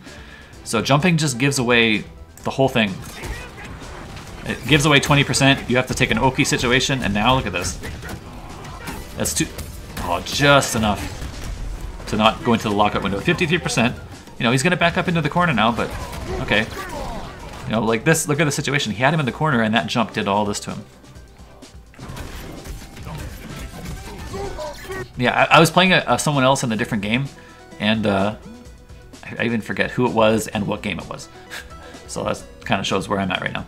But they had me in the corner, and I was like, I felt super helpless. Like I was, all right, he's got me in a great spot. I have no really options here. I'm probably going to lose this round. And then he backed up and jumped because he predicted I was going to fireball, or he predicted I was going to do something laggy. But like, I just DP'd him and dashed out, and then, you know, I had the complete round. And I see this happen a lot to sort of beginner or intermediate players. Not that these guys are there, but I feel like, I don't know, maybe in KI, because of how fluent the neutral is, you're like, oh, jumping is alright, I can just jump. But the corner position sucks so bad in all games that you should never, I think almost never, jump at your opponent when you're in the corner. Because all you're doing is you're rewarding them for good defense, because they're sitting there looking at you and like, okay, I have to react to something to get out of this terrible spot. And then you give them the most reactable possible thing to get out. And it doesn't increase your offense. Like, your offense is already super strong at this range by, you know, forcing them to take stupid gambles to get out of the corner. So yeah, I just feel like it's a tough spot. You should never jump at your opponent in the corner without like, you know, a world-class reason. Wow, he's gonna get away with it. Wow, still punished. Backdash, yes. The correct choice from Thompson. Jump is no good here. This is way too meaty. He'll recover in time. Backdash is absolutely the correct choice. Punish, yes, and he's gonna build 1, 2, 3, 4, 5, 6. Meter ender, one more. Might not have worked, but okay. And I like that he threw this fireball. This is a great choice from Thompson. He doesn't have full meter. He knows that this instinct is wearing down and it's not going to be of too much use to him. So what does he do? Throws fireball. You know, the worst cases, or the best case for Thompson, is that this gets blocked.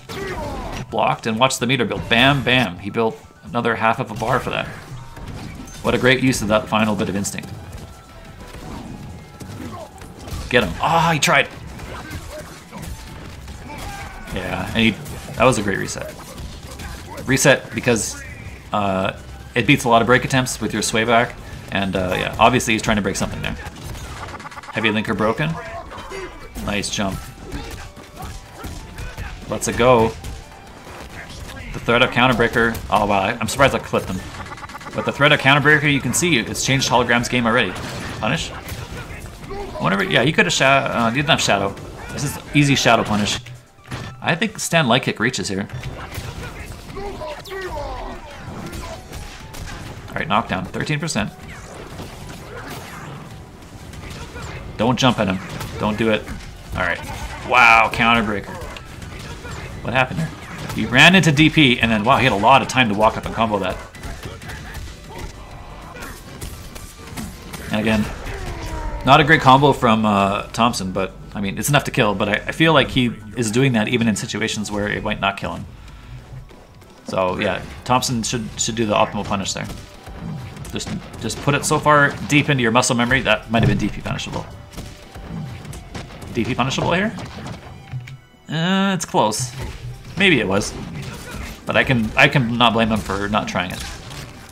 But yeah, the optimal punishes for counterbreakers should be so ingrained in your muscle memory that you can't accidentally do something different. It should be that good.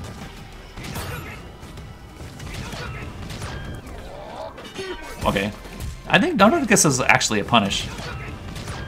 I think he's too far here, right? I think he jumped after the freeze. He wasn't jumping before the freeze. Dropped punish. Yeah, and he tried to gamble it all there. Alright. 26%. What's the mix up he gets after this in the corner? Okay, he just takes his frame advantage.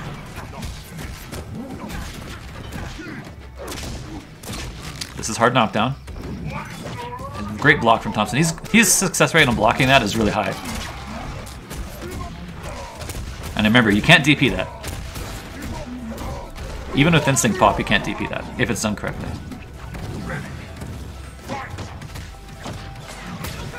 Whoa. Wow, what happened there? That was crazy. He like reeled back. He got counter hit because he got... The reel back pushed him the other side because when he got hit, he was on this side of Jago instead of the other side. Interesting. Really interesting pickup too from... Oh, no. And yeah, this sucks because as Thompson, you know you made the correct decision to like that he was thinking about breaking at some point. So you gave him something reactable, but he had already committed to a guess. And you're like, eh. you know, that's a bummer. Those are kind of hard to read because you're not entirely sure, because Hologram likes to mix up guessing with reaction, so you're not entirely sure when he's going to guess, when he's going to react. But I still think the counter breaker wasn't a bad choice, because take a look at what happened to him, right? Yeah, so he is holding up here. So Paul said that Hologram likes to hold up during mix-ups. He didn't earlier in the set, but he is there. I'm not entirely sure why he's holding up. Against Jago, you don't need to. I feel like there's no real threat for holding up, but...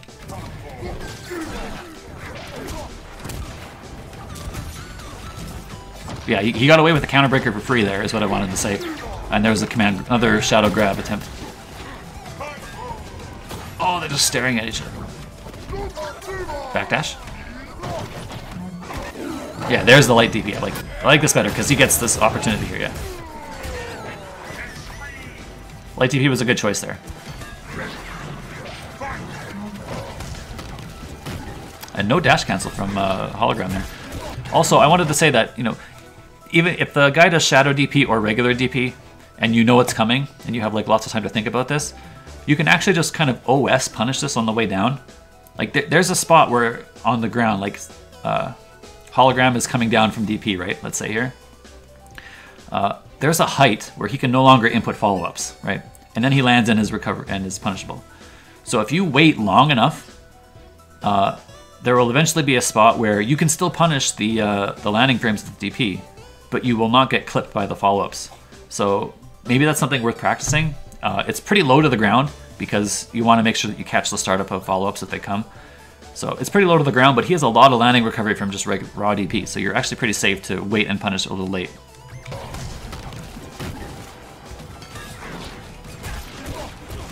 Flip out. Wow, he just did shadow? That's such a risk.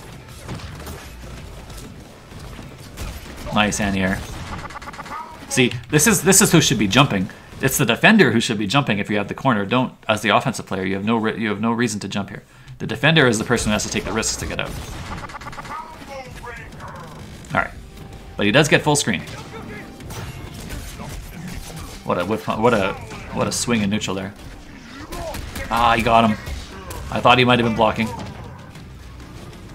Shadow grab, or he doesn't have shadow, but man, the grab is still super scary here because grab wins. Man, I would have grabbed. I would have grabbed here as after he jumped. I would have just done grab right here. But you know, this is there it is. That's the one I was waiting for. Yeah, and you're not given shadow counter windows. You have to DP or like, yeah, counter poke that. It's super hard. All right. So we have it was what was it 10-6? Yeah, 10-6 for Hologram. Interesting set. I think a lot of players. I think Thompson maybe not on his best game. Sort of had a lot of input mistakes, a lot of sort of weird combo drops. I don't know. I feel like he made some sort of questionable defensive choices, but at the same time, he turned it around in other games. So, you know, maybe just a little bit of an up and down day for him. Hologram, I think, played pretty well. Just a couple mistakes about jumping at people in the corner, I think. Combo choices were largely good. His mix-up and instinct were obviously, you know, did a lot of the damage for him, so he's strong there. Oh, hey, Hologram. Kind of, you came in a little late for the day I analyzed one of your sets, but if you missed most of the talking, you can for sure check the archive out. Yeah, Hologram says both of our inputs were messy during the set. Yeah, it definitely showed. You missed a couple shadow grabs with and you got the Call of Sky. Yeah.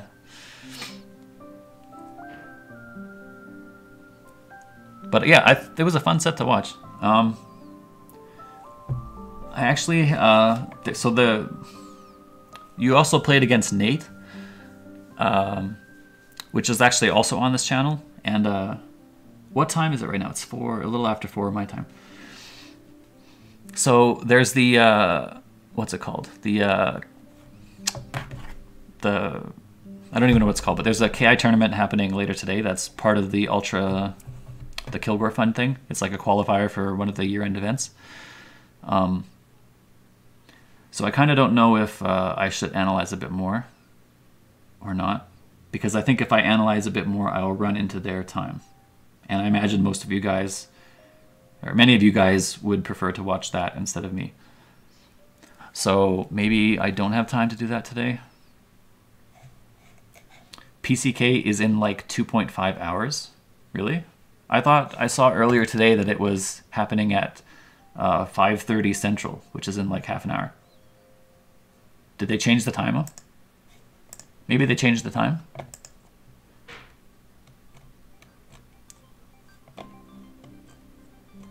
Yeah, someone let me know. If it's 2 hours away from now, maybe I'll just quickly do the other set.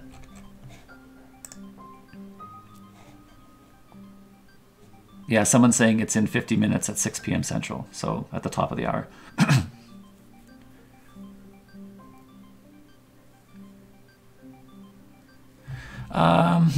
Well, let me analyze a bit of the other set then. Maybe I won't be able to finish it, but I kind of want to talk about this while I'm in the mood talking about Jago versus Thunder, and I want to see how different Nate's approach is compared to Thompson's, because I think they play a very vastly different style of Jago. Yeah, let's just quickly talk about how much of that I can. Maybe I'll be a little less pausey, rewindy, so that maybe I can finish in time. Oh, this song is great. I can really recommend Celeste to people, by the way, if you haven't played this game. Super good, fun platformer. I finally beat all the stages, all the post-game content and stuff a couple days ago.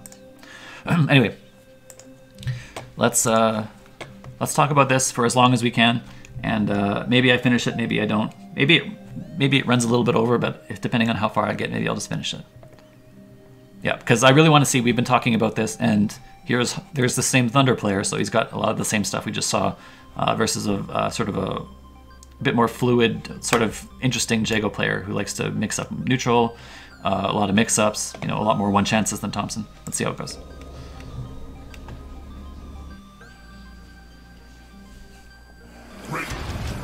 Oh, the quality's a little low. Maybe this is the best we can get, though. Wow, what a DP. One chance, yeah. So Thompson already. Or sorry. Man, now I'm going to do it the other way. I used to say Nate at the start of the other set, now I'm going to say Thompson for the entirety of the set. Ugh. Okay, anyway, yeah, you can already see Nate is doing way more one chances than Thompson. And, you know, he landed a successful reset already, or a good mix-up after the one chance. I guess medium there, interesting choice. Okay.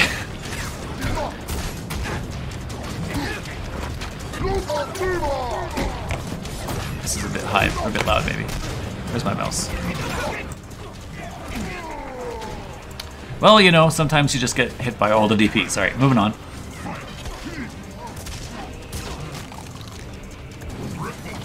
Nice block again. That's heavy, not broken though. And this is the same situation. Okay, Instinct Pop, yeah, not gonna help him. He didn't react to a move with Instinct Pop, he just kind of guessed to neutral, right? And all that instinct is lost. He has full meter here. I would spend it on, or I would do medium wind kick somewhere around here. Okay, DP. Blocked. And he does, so yeah. This is where, Nate likes to do he doesn't like to try and punish this mix-up on the way down or like try and delay and catch the landing frames either way. He just takes his medium DP, or light DP rather. And I think Hologram is super fine with that. It's not enough damage to make that mix-up not strong enough. Overhead is not blocked. And yeah, Nate, the person who doesn't like counter breakers almost as much as anyone in the scene, but he does the wrong combo and he could have killed. Wow. You know, sometimes it just works out for you, you know?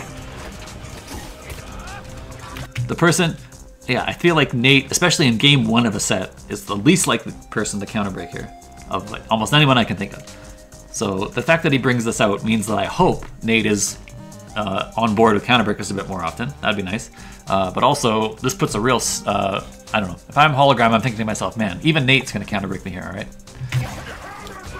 But the wrong combo. 1, 2. This is good so far. You could fit another medium auto double in here. And I think it might have been enough. Well, maybe not. But then he does DP. He puts himself super minus in his opponent's face, hoping that he would whiff throw, I guess. And exactly that's what happened, but he put himself super minus right in Hologram's face and just hoped for the best. But you know, sometimes hoping for the best works out. Nice DP again. But light DP, not that much damage. You're okay taking some of those. There you go. Yes. A lot of people... Okay. You know, this is DP City right now. Another one? Yeah. I would have blocked there for sure. Yeah, and there's the block. It was one too late, unfortunately. Yes, nice combo from Nate. Okay, there's a heavy breaker on the juggle.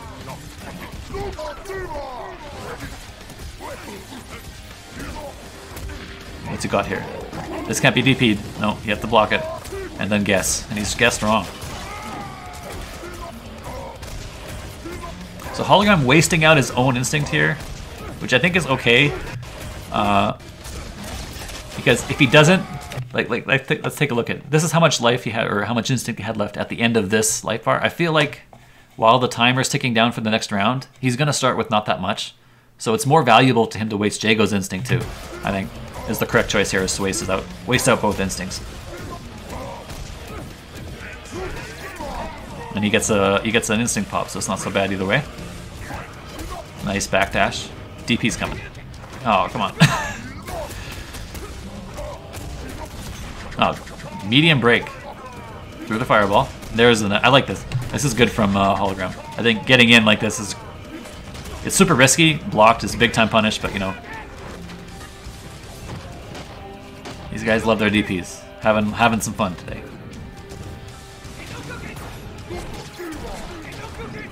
I didn't think it was worth starting the round with 10% instinct. Yeah, you're right. Especially when your opponent's instinct is also burning and he has more than you. So it's the correct choice to do that. Man, is this a new Nate? We have long combos into Shadow Linker into 55%. Oh, that overhead. Man, that was supposed to be... Not that, I think. Supposed to be a manual into Ender, right? Did Jago have... oh, sorry. I'm looking at the wrong bar. He didn't have meter here yet. He did have meter.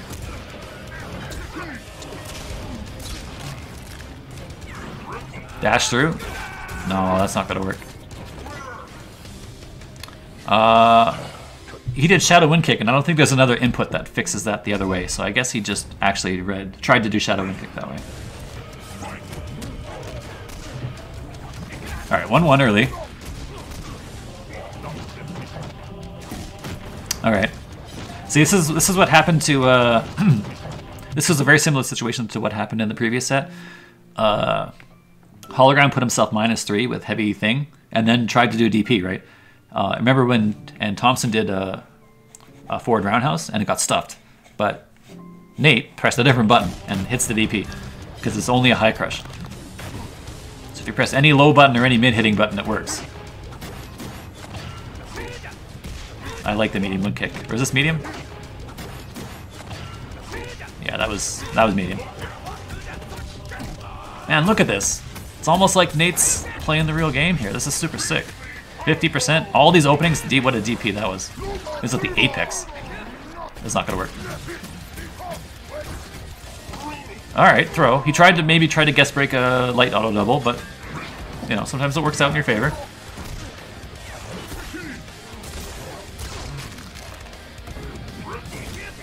All right, DP still worked. He's gonna take the light DP, yeah. And again, I think Hologram is breaking light here because he predicts another light DP. Man, this is like the 4th time this has happened this set, where he does DP and you know, Hologram does something that doesn't hit, and then another DP. Sometimes it's Nate who initiates that, and sometimes it just happens in neutral. Get him. I was hoping for a fierce there. There. He did dash cancel looking for jump. Didn't come. Got him that time. But again, I like fierce here. These can go wrong, right? This is a big deal. He doesn't... Hopefully this is seeable. I'm sorry, the quality is not super great here, but... you know, he has low enough life here, and Jago has enough life that this is probably a win no matter what, right? But there will be times when you play matches where pressing fierce to punish this is so much more valuable than pressing light. because he gives himself at least one and possibly more chances to break here. He gave himself 2, but you know, they were hard breaks, but they weren't impossible. And if they guess correctly and the life situation was closer, then that can cost you a game, right? So I would really like to see. I mean, Nate is so good at so many things. Like, I feel like he has just a small couple holes in his game, and if he could shore those up, he would be super hard to stop. Because he's creative in neutral, he's creative on offense, he's really unpredictable.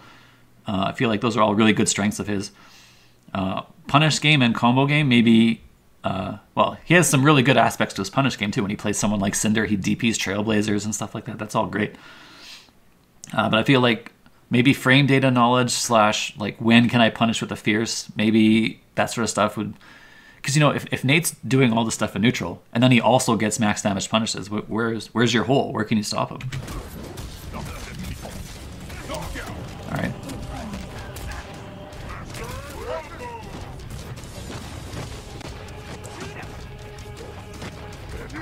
Oh, I like the challenge though. Did this say punish? No, it didn't say punish. But I like that he's challenging these dash cancels. They're not as good as people think. He's got him here though. And when you get a chance to punish with forward roundhouse and you know you're going to throw Shadow Fireball because you're an instinct, do Heavy Laser Sword here. Heavy Laser Sword adds more white life, so it increases the damage under for your next opening.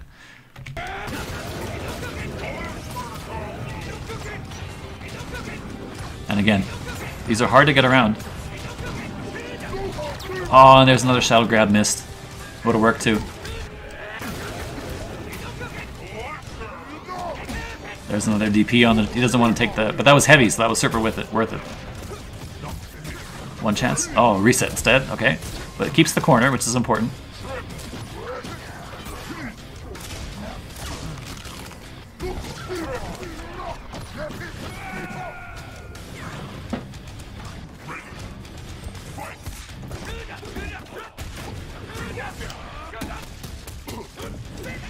Ah, sorry, I'm back. I missed what happened, but we won't rewind it because we're kind of pressed on time.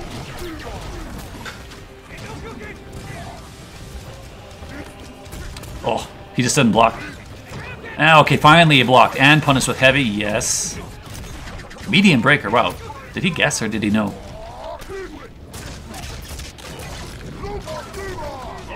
Can't DP that. Another good block though. And you can see that guessing with Shadow Counter here is really valuable, I think. You have to force, you know, if you're really good at blocking this, which both Thompson and Nate have proven to show that, guessing Shadow Counter after you successfully block is great because he wants to confirm into a combo. You know, he's not always going to reset you here because he expects his jump to hit sometimes. So guessing Shadow Counter is going to work more often than you think. DP. And that's weird. Accident, maybe? Oh, tech the throw. Or tech the throw linker. Heavy broken, yeah. I don't blame him. Get him. Oh, I felt like he baited it and then didn't do it. He baited this and then he didn't win kick. I'm a little surprised. Maybe he was only looking to react to jump. Yeah, and I don't blame him there. I think maybe a bit too overzealous, but you can tell that Hologram wanted to break there. And the fact that Nate is doing this forces him to change up his game plan, and I like it. When people are constantly changing up their game plan, it actually forces both players to be more scrambly. Like, changing your game plan is hard. Even good players, that nice block. Good players will not be able to always change up their game plan effectively. So by forcing your opponent to do that, you're opening up more holes in their offense and their defense. That's why always one chance, always long combos, always resets. None of this stuff is that great. You have to mix up between all of them. Never counter breaking, always counter breaking. There has to be like, there's this really fine line in the middle where players need to find. That's the job of the players, to find that line. DP, yes. And win kick. And this happened again. This is the same thing that happened to and you can hear Nate not happy with that. But if you just wait a split second longer, it works. I promise. And I would have shadowed here if I was Nate. This is super valuable. You have to kill this light bar. Now he can risk it all. Okay. He got away with it. But if he kills that life bar, then Hologram is a wrecking machine that he can just come in and do whatever he wants. So it's worth a shadow to take away that first life bar. Nate is patient. Nate is patient, a thinking man's Jago. I think Nate is very, like, this isn't like, Evo top 8 or whatever. These guys are just screwing around. They're not, the result of the set, not super important. I feel like Nate he's very, very strong in a lot of things and maybe can improve in some other things. But I feel like if he were to improve on his weaknesses, he would be like just really, really hard to stop. Yes, punish, perfect. Yes, Nate. That's the punish I like to see. Fierce into, well, heavy laser sword, slightly better maybe there, but both of them worked in the low life situation. All right, 2-3. Nate's pulled ahead here.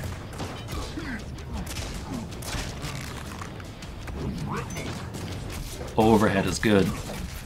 That's hard to block. You're stuck in a lot of block stun here. You can't really flinch. You see how late he got out of block stun? Check this out. He's still on block stun here. Watch, he's gonna just immediately pop out here. He just popped out for like a frame. So that was like a frame trap into jabs. All right, throw is good. Yes, take the damage and the knockdown. Can he block this mix up again? Yes, he can. And he did press a button, so if he had meter, shadow counter would have been good there. Nice long combo from Hologram. This is basically a perfect, right? Or a hood perfect. Whoa, what a punish. Oh, he held up. It was great. Everything was great until the reset. Maybe he wasn't expecting it to hit. And there's a definite frustration break from Hologram. You can feel the frustration in this break, right? Not only that, but he lost a shadow. So he's like, crap, I counter hit, I did exactly what I wanted. This grab probably should have worked. But why is Nate holding up? I don't know. It works though. And I'm thinking about like in Hologram's mind, right? He's frustrated that he dropped the combo, that Nate somehow held up out of his mix-up, which I don't know how you do that.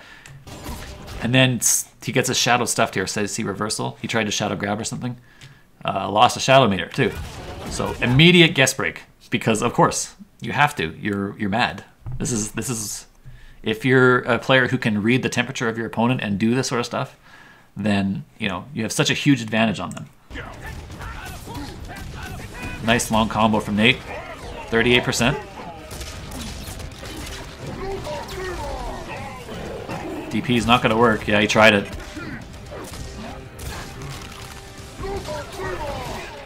That DP works. And that one. And that was a DP attempt. Oh, neutral jump, empty jump low after all those DPs. Punish. Big time. Okay, you can't punish now. But I like the block. Punish this one. And yeah, you can see Nate, or Hologram guessed late again.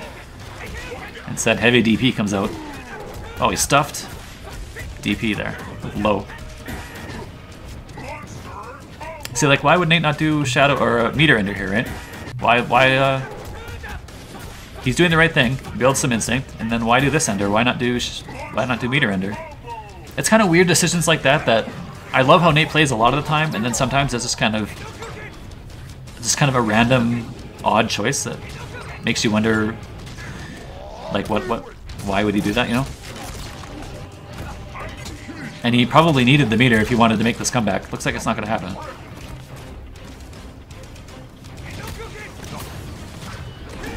Alright. Alright, you got stuffed anyway. So those are the type of choices that I would like to see him improve on. But again, this isn't like it's a tournament set, but even in casuals, those are the types of things that kind of don't make a lot of sense. Wind kick I like. Wind kick I like because it's a great choice to challenge. He's -3 out of range, and we've seen him do DP, we've seen him do other things. Here he challenges overhead. DP is coming for sure. Yeah, These fireballs in neutral, I think dash cancels in pressure are okay, but not amazing. I think in neutral they're pretty good. Wow. That was a big time drop, unfortunately. Oh, that was a good hit confirm. Get him. Alright. Alright, that's not so bad. Takes the flip out. Good tech. Oh, man. Okay, he's still punished. I'm surprised he punished that. Yes, and this mix-up I wish more people would do. This is a really... I love this mix-up, actually. So Jago sitting on one bar, right? No problem. This shadow is like, I'm going to instant cancel it because, you know, there's nothing you can do about this. But he lets the whole thing rock and takes his plus frames and saves his instinct because Jago is not going to shadow counter it because instinct pop is obviously coming. This is actually, if you have instinct, this is actually like a legit mix-up. That I feel like if you just pop instinct all the time, you're actually, you know, you're making your instinct less valuable. This, you know, he can now do something way scarier, like he can do backdash into ankle slicer and pop instinct, or he can do any sorts of, you know, he can do overhead pop instinct. He can save it in case he gets hit for a defensive thing. So it's really good to not always, I mean, you know, if he shadow counters, then more power to him. But, you know, this is a mix-up. I think you have to represent the other side a bit more often than people are. There we go, see? He lands a hit that he wouldn't have otherwise landed, I think.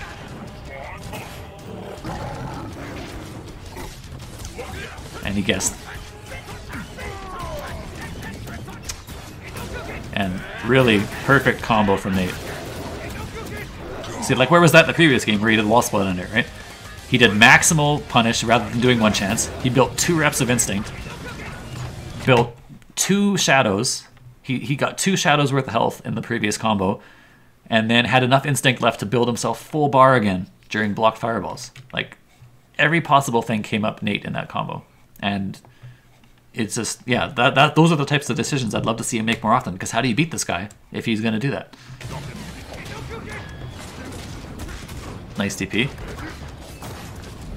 Okay, he's going to punish this time. Yes, see, that worked. Even though it was low, look at how low to the ground he was touching the ground before he did wind kick. So if you just wait a little longer, this will always still work.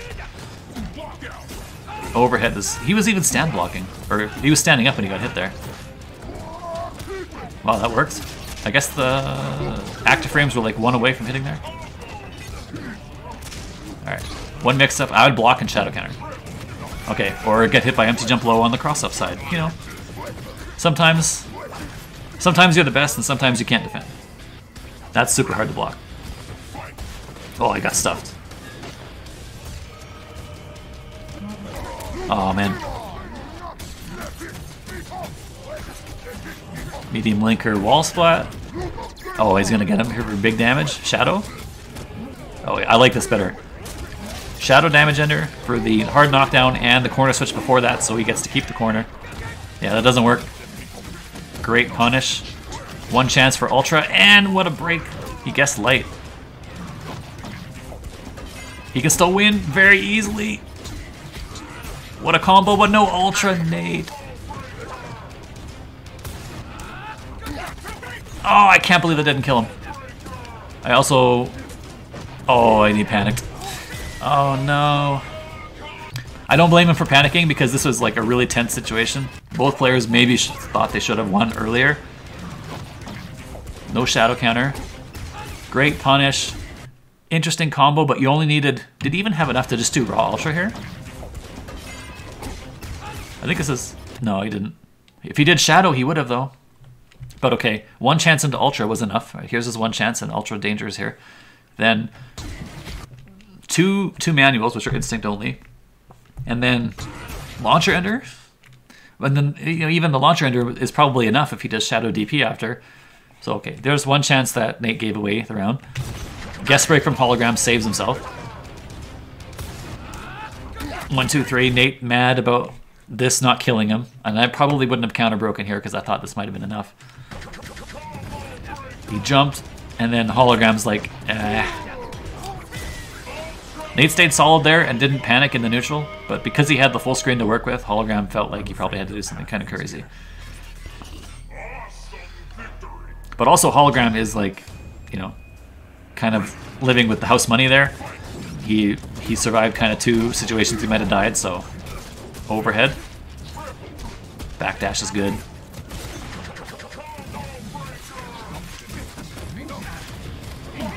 Okay, DP. I like that. You see how he locked out and was still DPing? See how he gets lockout? Which means he was trying to break. Maybe he was trying to throw tech, but he also DP'd.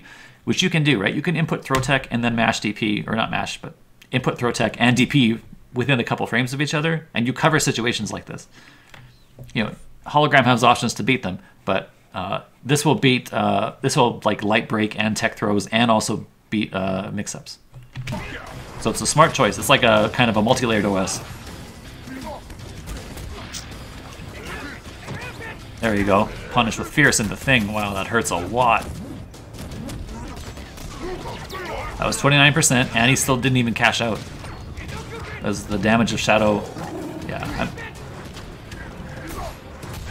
I'm not sure why the Instinct pop instead of just DP raw, but it's going to cost him his Instinct, which is pretty tough. Yeah, you can't do anything about that. Yeah, Nate muttering. I guess this is Nate's stream, so he's talking in the mic, but you can hear his dissatisfaction with what happened there.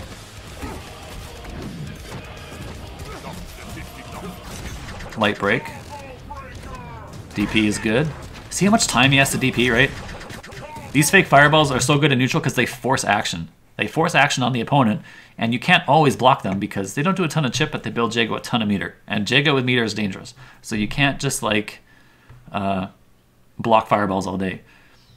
So Thunder has to jump and he has to do DP to get around this. And these like slight fakes, you know, every time you don't react to the slight fake is a time you might have had to block fireball. But he has time to walk up like, you know, 10 paces and, you know, pop him in the face. Nice. That light DP didn't work there, but he still punished the landing recovery. So Nate was ready for that. Oh, that was kind of a wacky situation. Oh, wow. That was like super wacky. I don't know how Jago or how Nate still land. Instinct only combo is really cool looking. Spend both. Absolutely. I don't know, he built himself a good 15 to 20% life back there. And see if you can get him to block a couple of these for some meter. Yes. He built almost a full bar there. Jago with Shadow Wind Kick is one of the best whip punishers in the game, so you can't let him have a meter. Oh. This is... oh man. Like, Hologram can super lose here. That's a punish. Ah! Oh. Well, okay. He got the punish on the jab. Wow, it just wakes up jump after a little bit of a wait there. He's gonna do wall spot? I would do DP ender, yeah. Alright. This situation's tough. When you do DP ender and your opponent pops Instinct, maybe wall splat would have been better here just because you could throw and then back up. But I mean, I don't know, you also want the damage, so it's kind of tough. But, you know, Jago's only like plus, I don't know, 4 or 5 after DP ender. Actually, do we have that data? Let me just check to see if we have the data on the ender for Jago. We do. Jago is plus, what level is that, 4? Yeah, it's going to be 4, right? Yeah. Jago is plus 26 after this ender. So he's already walking. He has time to meaty for sure. But he doesn't have time to walk back too far.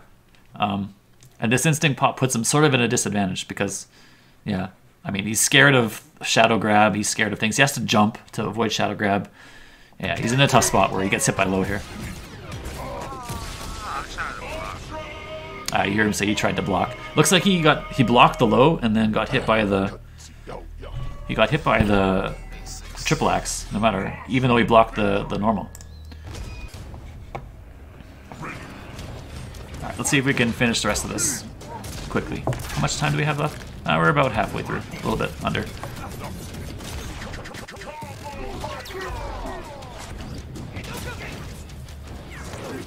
Yeah, look, he has to preemptively do that because Jago is flinching so much. Yes! There we go. The right combo. That's a little less damage than doing medium auto double, probably by like 1 or 2%. DP, again, he has all that time to walk up because of all these flinches. And he baits the DP too. Cost him a meter.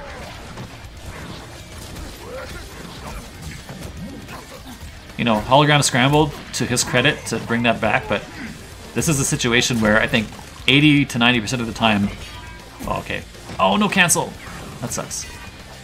That was something he definitely meant to cancel, just dropped it. Whoa. Not in range for the shadow grab. Which is hard to say because that grab is in range for everything.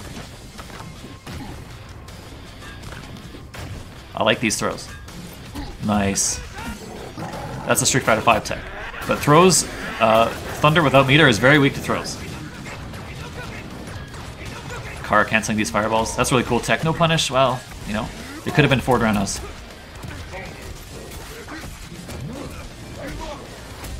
What's he got here? Whoa, hard to block. All the meter he wants. And the corner, too. Smart sees the throw linker in there to get the corner. Nice. Jump here I think is quite obvious. This jump here. Because he's got corner, and he backed up here. See how he backed up? This means that he's giving himself the corner, and he doesn't want that. So this jump, I feel, out of the corner is super kind of clear. And it was really good by Hologram there to react. Empty jump low, grab. This could go south really quickly. Nice block. And there's guess shadow counter would not have worked. That punish. Well, okay. You could have punished with shadow, but that works too. What do you got now? Empty jump low, other side. DP. That is too late, or that is too much on the other side. That quite easy to DP with instinct pop. Even Nate gives credit there. What happened? Yeah, he just didn't. He didn't attack into his plus frames.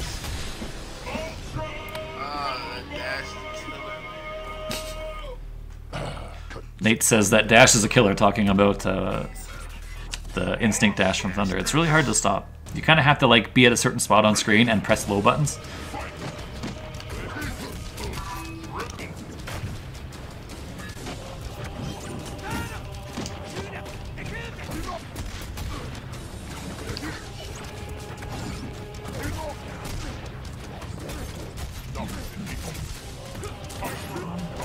Alright, he tried a cute little reset there. I feel like that reset wasn't powerful enough to give it the damage. DP? I tried. That was definitely DP try. He's gonna block and shadow counter? I would have probably blocked and shadow countered. Or did the first hit already miss here? I don't know. Maybe it would have. I was blocking. Oh, what a tech. I don't know why he didn't just finish the combo. Oh, what a jump. He can... Oh, what a guess break, though. Man, that sucks. He was so close to getting away there, too, at the end. Jab, jab, jab. Please don't hurt me. See, Hologram lets it go. He has to change his plan. It's all because Nate counterbrokes.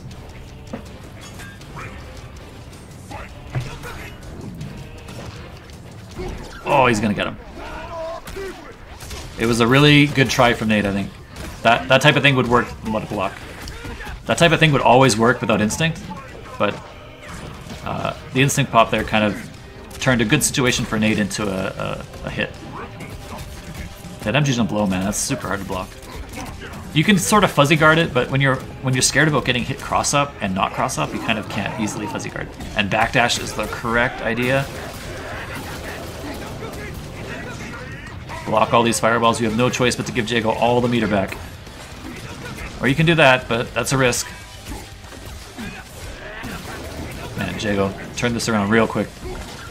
Hologram is really one hit away from dying here. With all that white life.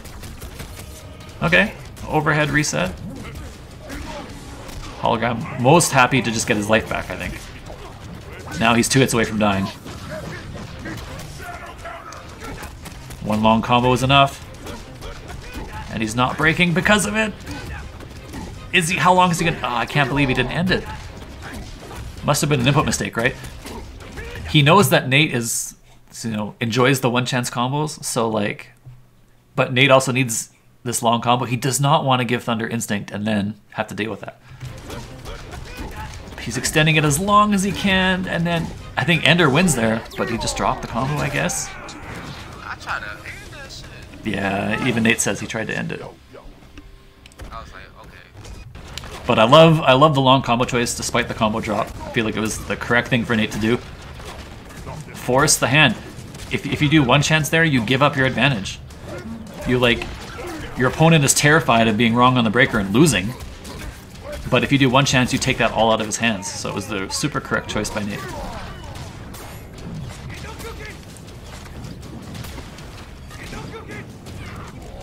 Nice punish with wing, shadow wing kick. Might not have been in time, so he didn't try it.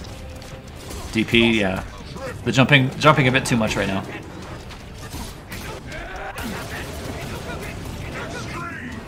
Oh, right through the fireball.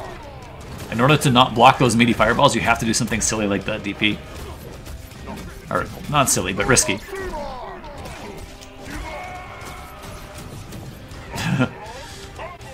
Wasting his own instinct a bit there, but okay. DP? Or not DP, but Crouch Fierce would have worked there again. That was the exact same situation as the previous game, remember when I talked about this? Hologram has him in the corner. Normally, your opportunity to leave the corner is when the round switches. But if he backs up here like this, or he not backs up, but he was standing this far away, it's kind of hard to walk up and jump. So instead, he pushes this action really close, and then he wants out of the corner, so of course he's jumping. And Hologram was ready last game. Not here, though. Blocked, punish. Not with a heavy, though. So he gave him a good chance out. But Nate, to his credit, did a longer combo there to make up for his bad punish. You know, he accepts the risk of being broken, which you have to do there. If you do one chance into something, it could be a lot worse for you. Shadow wind kick. Oh, I can't believe that was in range. I would have just shadow wind kicked after the freeze to catch the... But I wouldn't have thought I was in range. Nice block and shadow counter. Nate was really ready for that. Yeah. Oh, I would have probably counter broken on 5.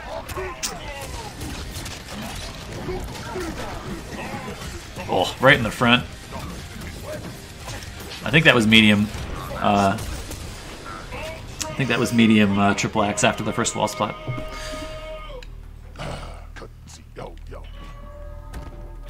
Man, he kind of exerted his will there in a situation where he might have been losing.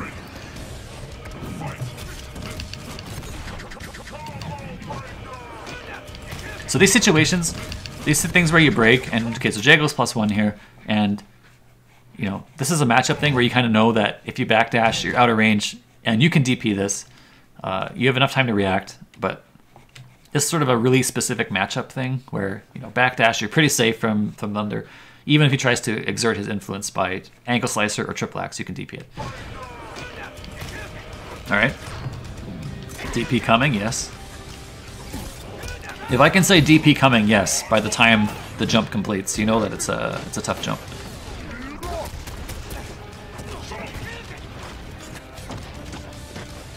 Frame advantage, I like that. Force Thunder without meter to deal with you. Block and punish, okay.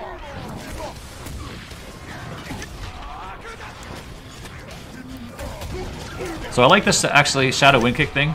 This is him preventing DP from being punishable if he blocks because he has no meter to shadow counter. So when I said earlier in the set that that was an input mistake, I'm pretty sure this is what Thompson was doing. Or Thompson, Nate. Man, I was doing so good until I dropped it there.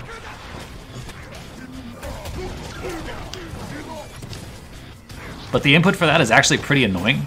I don't know how Nate does it on pad. I can't do it on pad. On stick I can do it, but you have to do DP and then wrap around really quickly, but the input is really fast. It's like surprisingly fast. Nice block on the overhead. DP, yep. He gets a lot of mileage out of these DPs. Fierce punish. Oh, okay. Wind kick punish, not as good. He dropped like 8 or 9% on that punish combo. He didn't get level 3 because of it. If he did wind kick or shadow, if he did forward roundhouse into heavy laser sword, he gets unbreakable starter that puts him really close to level 2. And he would have gotten level 4 there. And that combo would have done, like, instead of 38, it would have done close to 50. There's a nice punish, but no heavy again. This punish, yeah, so again, I don't know, I feel like 2 combo choices cost Nate. Even if he did one of the 2 correctly, the previous one or this combo choice, starting with a Fierce, he kills him. But instead, both combos are not enough to kill. I know he's got a lot of life to play with here, so it's probably not really going to matter that much, but there will... Yeah, it's not going to matter here at all.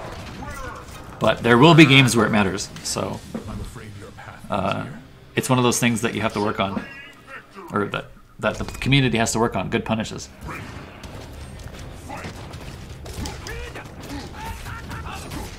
Yeah, I don't think DP to quarter circle back is that annoying in most games. In this game, I find it annoying for some reason. I find you have to do it really fast after DP, but also the game has sort of weird input detection for that, and it sort of gives you weird things sometimes.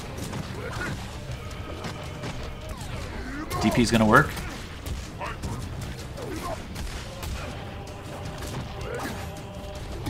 Sweep, okay. That's one of Nate's favorites buttons, actually. He hasn't been using it that much in this set. Pops Instinct, I agree. Both Shadows, I also agree. Because here comes all the meter back. Oh, and another one. And Fireball. So he spent like 3 Shadows within the course of like 5 seconds there. And he still has, yeah, these Fireballs. He's got half of another bar left. There's the Fierce Punish I'm looking for. DP. Oh, even better. Well, maybe not even better. That was probably lower damage, but... I like it because he wasn't sure about range, maybe.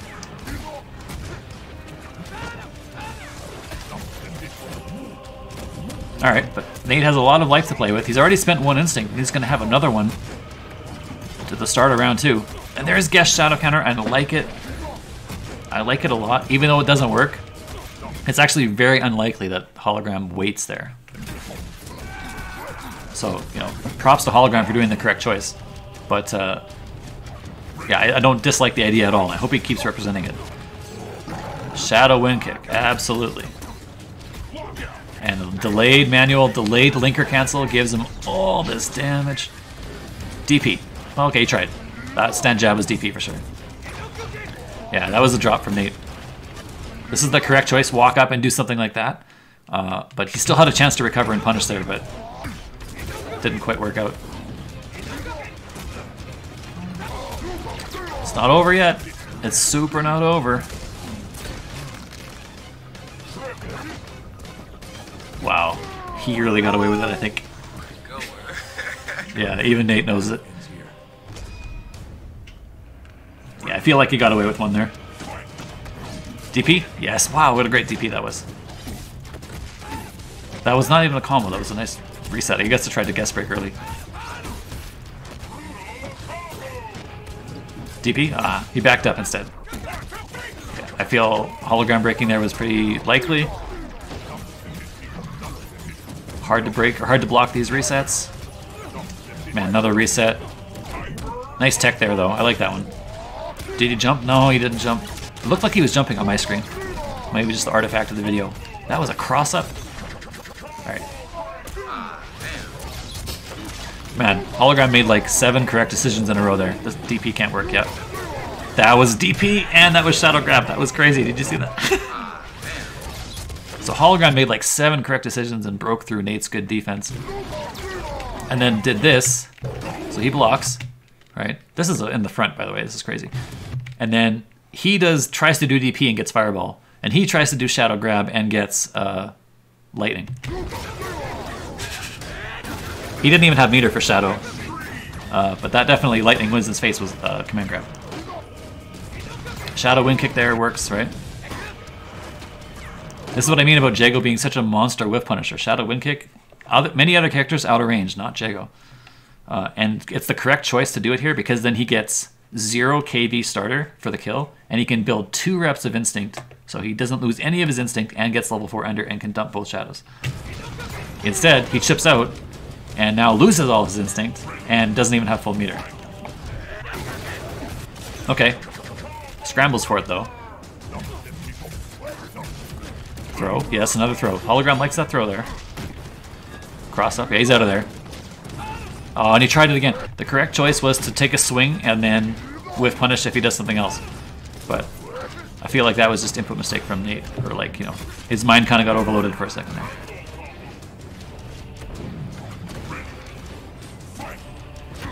Empty jump low, overhead. No break from Hologram. He guest broke after. And Nate with the long combo turns it into 50%. And now he's got Shadow Wind Kick away from winning, like there. Yes, Nate. That's how you do it. Sweep. Frame advantage backs up, okay. What a whip punish. And manuals, the light, I guess that was light. That was pretty cool looking. And that was DP attempt, yeah, you can see. He wanted DP in the front and gets the cross-up version in the back. And, yeah. Okay, but scramble works out. Now he has corner. This is tough for Hologram. So he did jump and get out, but I feel like this big jump here is...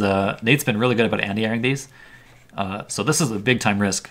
He has to take a risk to get out of the corner, though. With no instinct and, you know, no way to charge up a crow dash, he kind of has to get out the traditional way. He did pick a good time because Nate threw a fireball. But he's still not out either. Oh,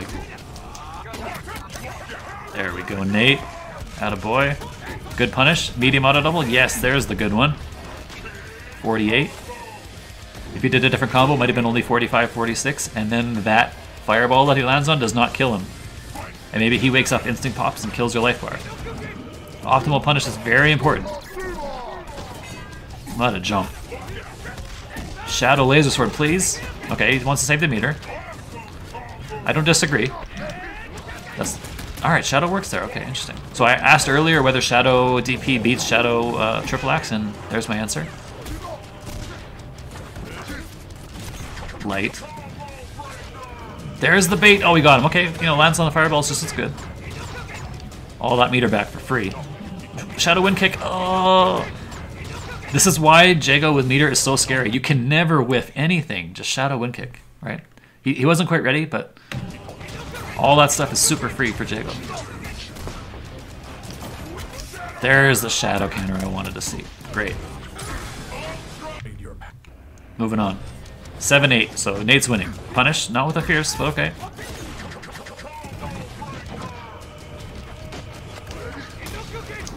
DP. Not quite ready. Good luck. What a block. And the DP, I like it. Guess Shadow counter would have also worked there this time, so it doesn't always not work. Nice tech from Hologram. Again, you want to abuse Thunder with throws when he's got no meter. That's the ticket. There's these flinches, right? Wow, that was a good response. But these flinches here from Nate, you see that? This fireball dash cancel forward, he's trying to bait jumps. And it's very low risk for Jago to do this. So just the fact that he can constantly threaten with this dumb like dash cancel move means that, you know, your opponent has to be like, well, okay, I'm just going to block a bunch of fireballs then. And that Jago's happy with that.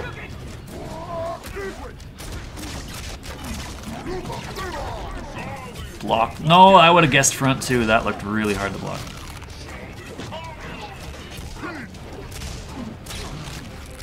Pop instinct. I agree with no pop actually. If he was lucky enough to block the first hit, then I would pop after that. But popping initially doesn't actually help you.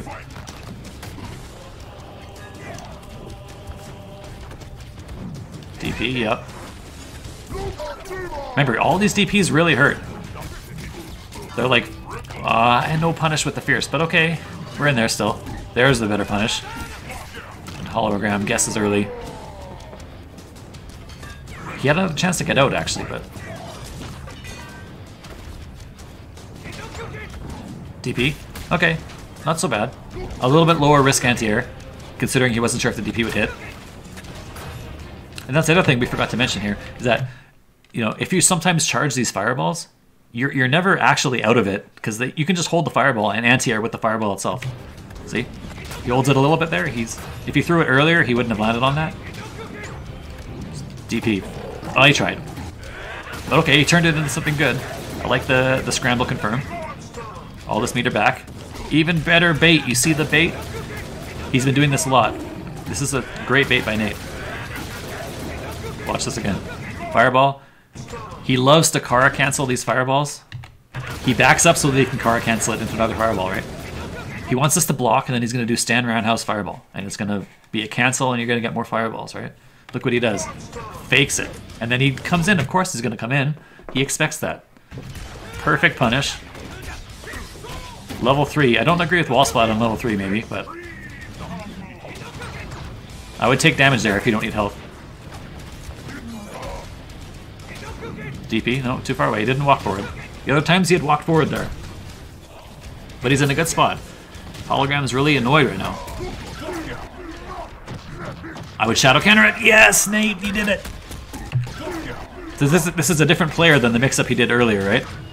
That mix-up you were talking about earlier, where he would do this, and then, you know, whether or not you instant cancel at the end is sort of a mix-up. You don't always have to do it automatically. Nate must know this mix-up or has played Hologram enough to do this, but he does the right choice here. And also, the other thing to note is that if you don't want to take the mix-up, you can always just shadow DP out of this, right? We learned that earlier, that this will beat the armor. But I love that he was risky enough to try the choice. Now Hologram is going to die.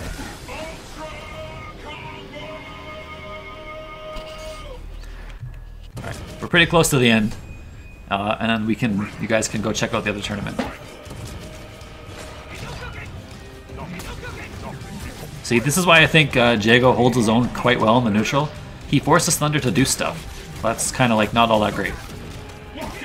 Nice. There's the lockout into, or the break attempt plus the DP OS. DP. Yes, there we go. He walked forward this time. Ah, I thought he would have blocked.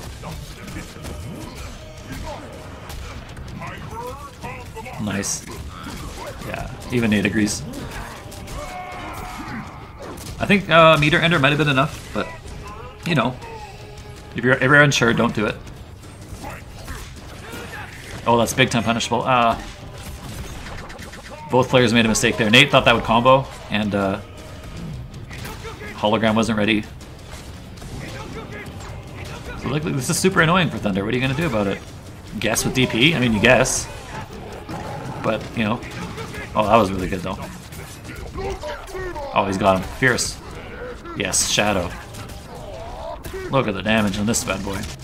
2 meters, but 58% in a mix-up.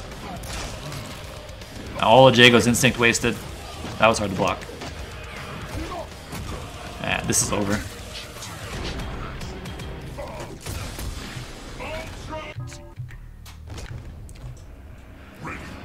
The smart choice, I mean, you know, dumping 2 shadows into a lockout combo, never a bad choice, right? But definitely, oh wow, I love that a lot. I love that Nate's gonna do that. If Nate does that, you can't beat him. If Nate's gonna like gamble that, you know, he might get punished, but even not always punished, right? If Nate's gonna gamble on that for 50% and turn those situations that he would normally turn into, you know, 15-20%, you have to beat him in neutral that much harder. That's why I think players who are good at neutral, DP, yes. Players who are good at neutral should not automatically just do one chance because they're like, oh, my neutral is so good, I'll just do a bunch of little combos. There's the shadow counter, I like it. And he picked the right manual here.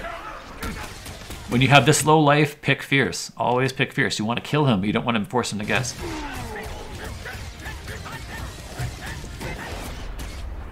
Bam, bam.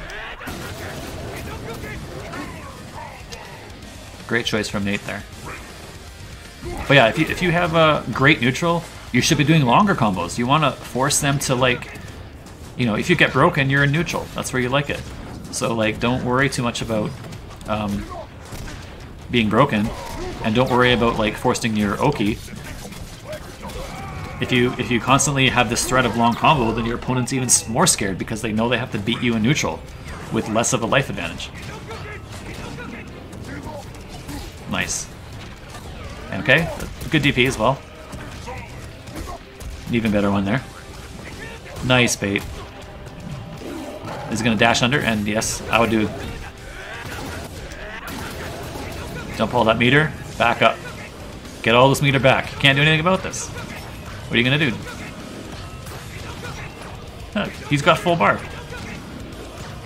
And Nate is totally fine with that. He didn't have to get all this life. Like this, you know, if you get this much life back, meh, big deal, right? This 2 bar is way more important. It turns any combo into death. He keeps all this white life locked on him. And now Shadow Wind Kick is a threat in neutral. You can't do Shadow mix-ups because he has Shadow DP available. You know, he can do Shadow... Like, it's just... This Shadow is so much more valuable than this much more life. And Hologram would have had to take a huge risk to not give him the Shadow.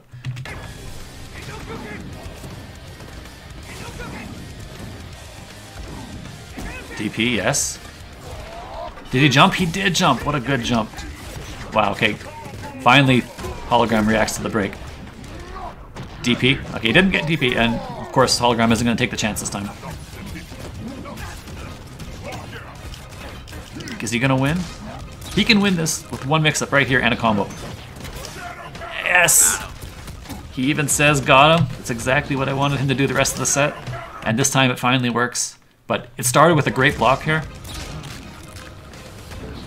Started with a great block on this cross-up. And the guest Shadow counter was a great choice.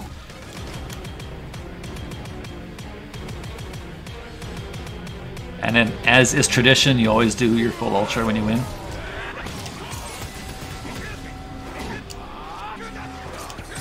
That was kind of cool. I'm afraid your path ends here. All right. So those were 2 sets, and I think it's just past 6 Central, which is the time that other tournament wanted to start. So rather than keep you guys here, I think I will bounce and let you guys enjoy the tournament if you want to, or just enjoy your Saturday evening. So yeah, Nate, you can see that when Nate makes great decisions, like, he is really hard to stop. If he's able to just sort of corral his, like, often wonky decisions, I don't know how easy, like, who's going to beat him, right? Pretty tough. But it does require a bit of, you know, there's a couple situations where I feel like Nate could improve. But this was also a really entertaining set. I think Hologram shows his mettle really well in this set too. And we obviously just watched him take on Thompson in the other set. So I did analyze 2 sets today, if you were just joining us. I did Hologram versus Thompson earlier, another Thunder Jago. And then we had enough time to analyze the second set, which was Hologram versus Nate. So a slightly different take on the matchup with 2 different styles of players. I think it was pretty interesting to compare and contrast the styles and the decisions made in the sets. And I hope that so Hologram was in the chat, so